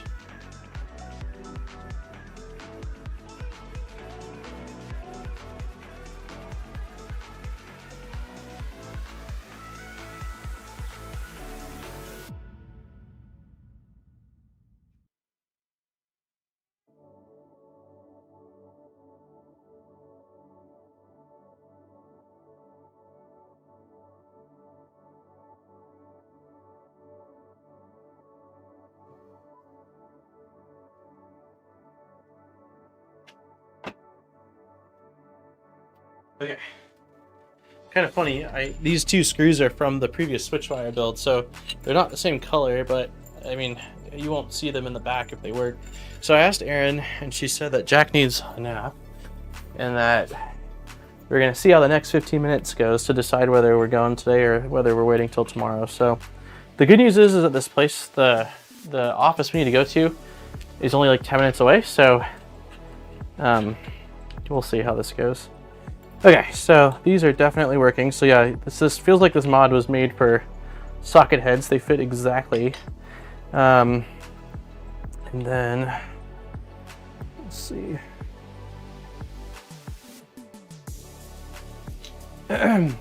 Remember, kids, always buy screws in bulk. Yeah.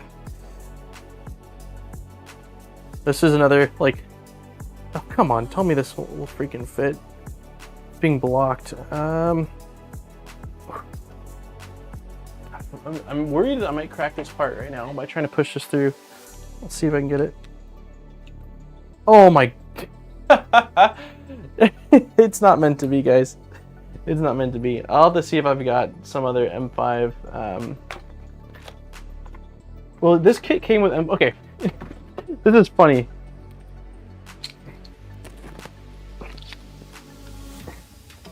Look at this bolt.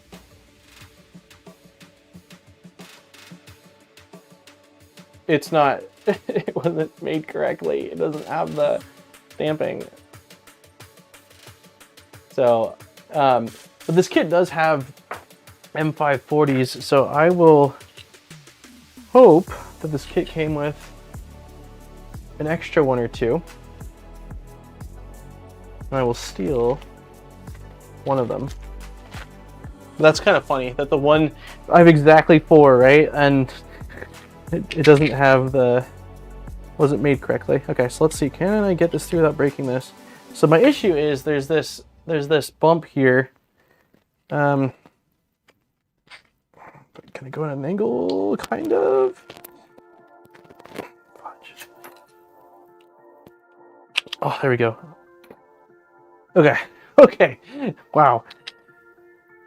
So we said this needs to go forward. This guy needs to go on next with the heat insert facing down. So this is the correct orientation. And this should match that. So we are going like that.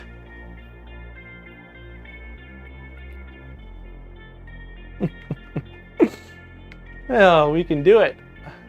Favorite thing about this LDO Voron kit, it's got a bunch of extra screws. Yeah, it's super nice. Okay.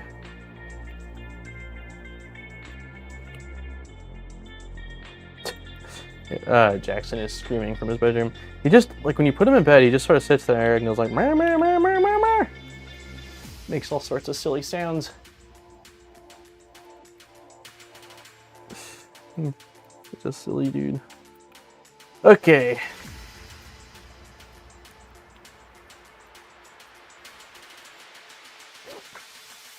Okay, so now we need the spacer, and the spacer goes like this.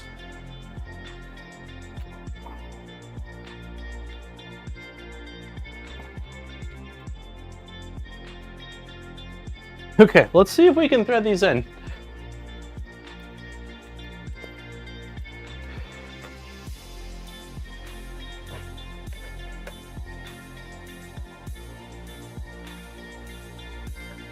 Okay.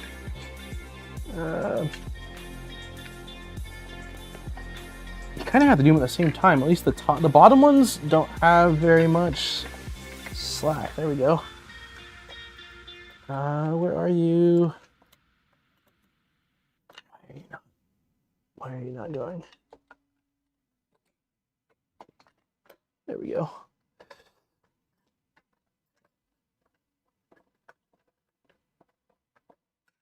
Okay.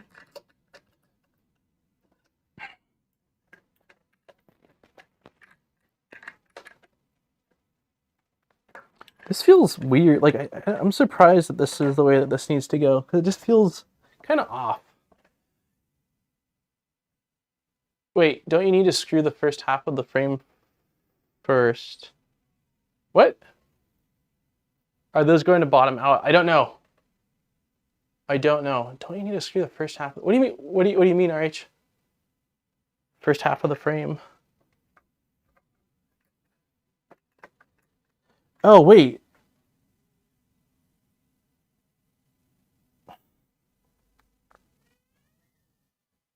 There's no way for me to get that one on. So, yeah, this mod looks like it's intended that you attach this first and then... Okay, I see. I think I see what you're saying now. You can't actually do this. The one seemed to be... Yeah, you're right. You're exactly right.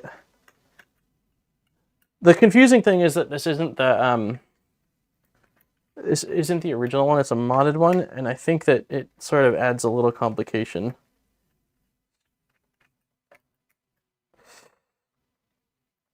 Okay, so let's get motor out of here. Now we should be able to do this much easier. What I don't know though is someone asked if it's going to bottom out, and that's a great question. I don't know if it's going to. These screws are 15 millimeters longer than they're intended to be. Yeah, they're going to bottom out, I think.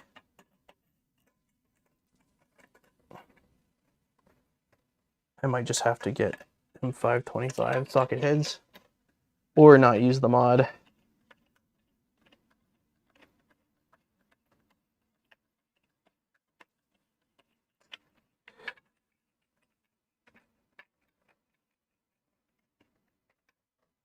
Yeah, it bottoms out. That sucks. Well, I gave it my best. So Aaron says, yeah, I think we should go. He's not gonna nap. Okay, we'll go then.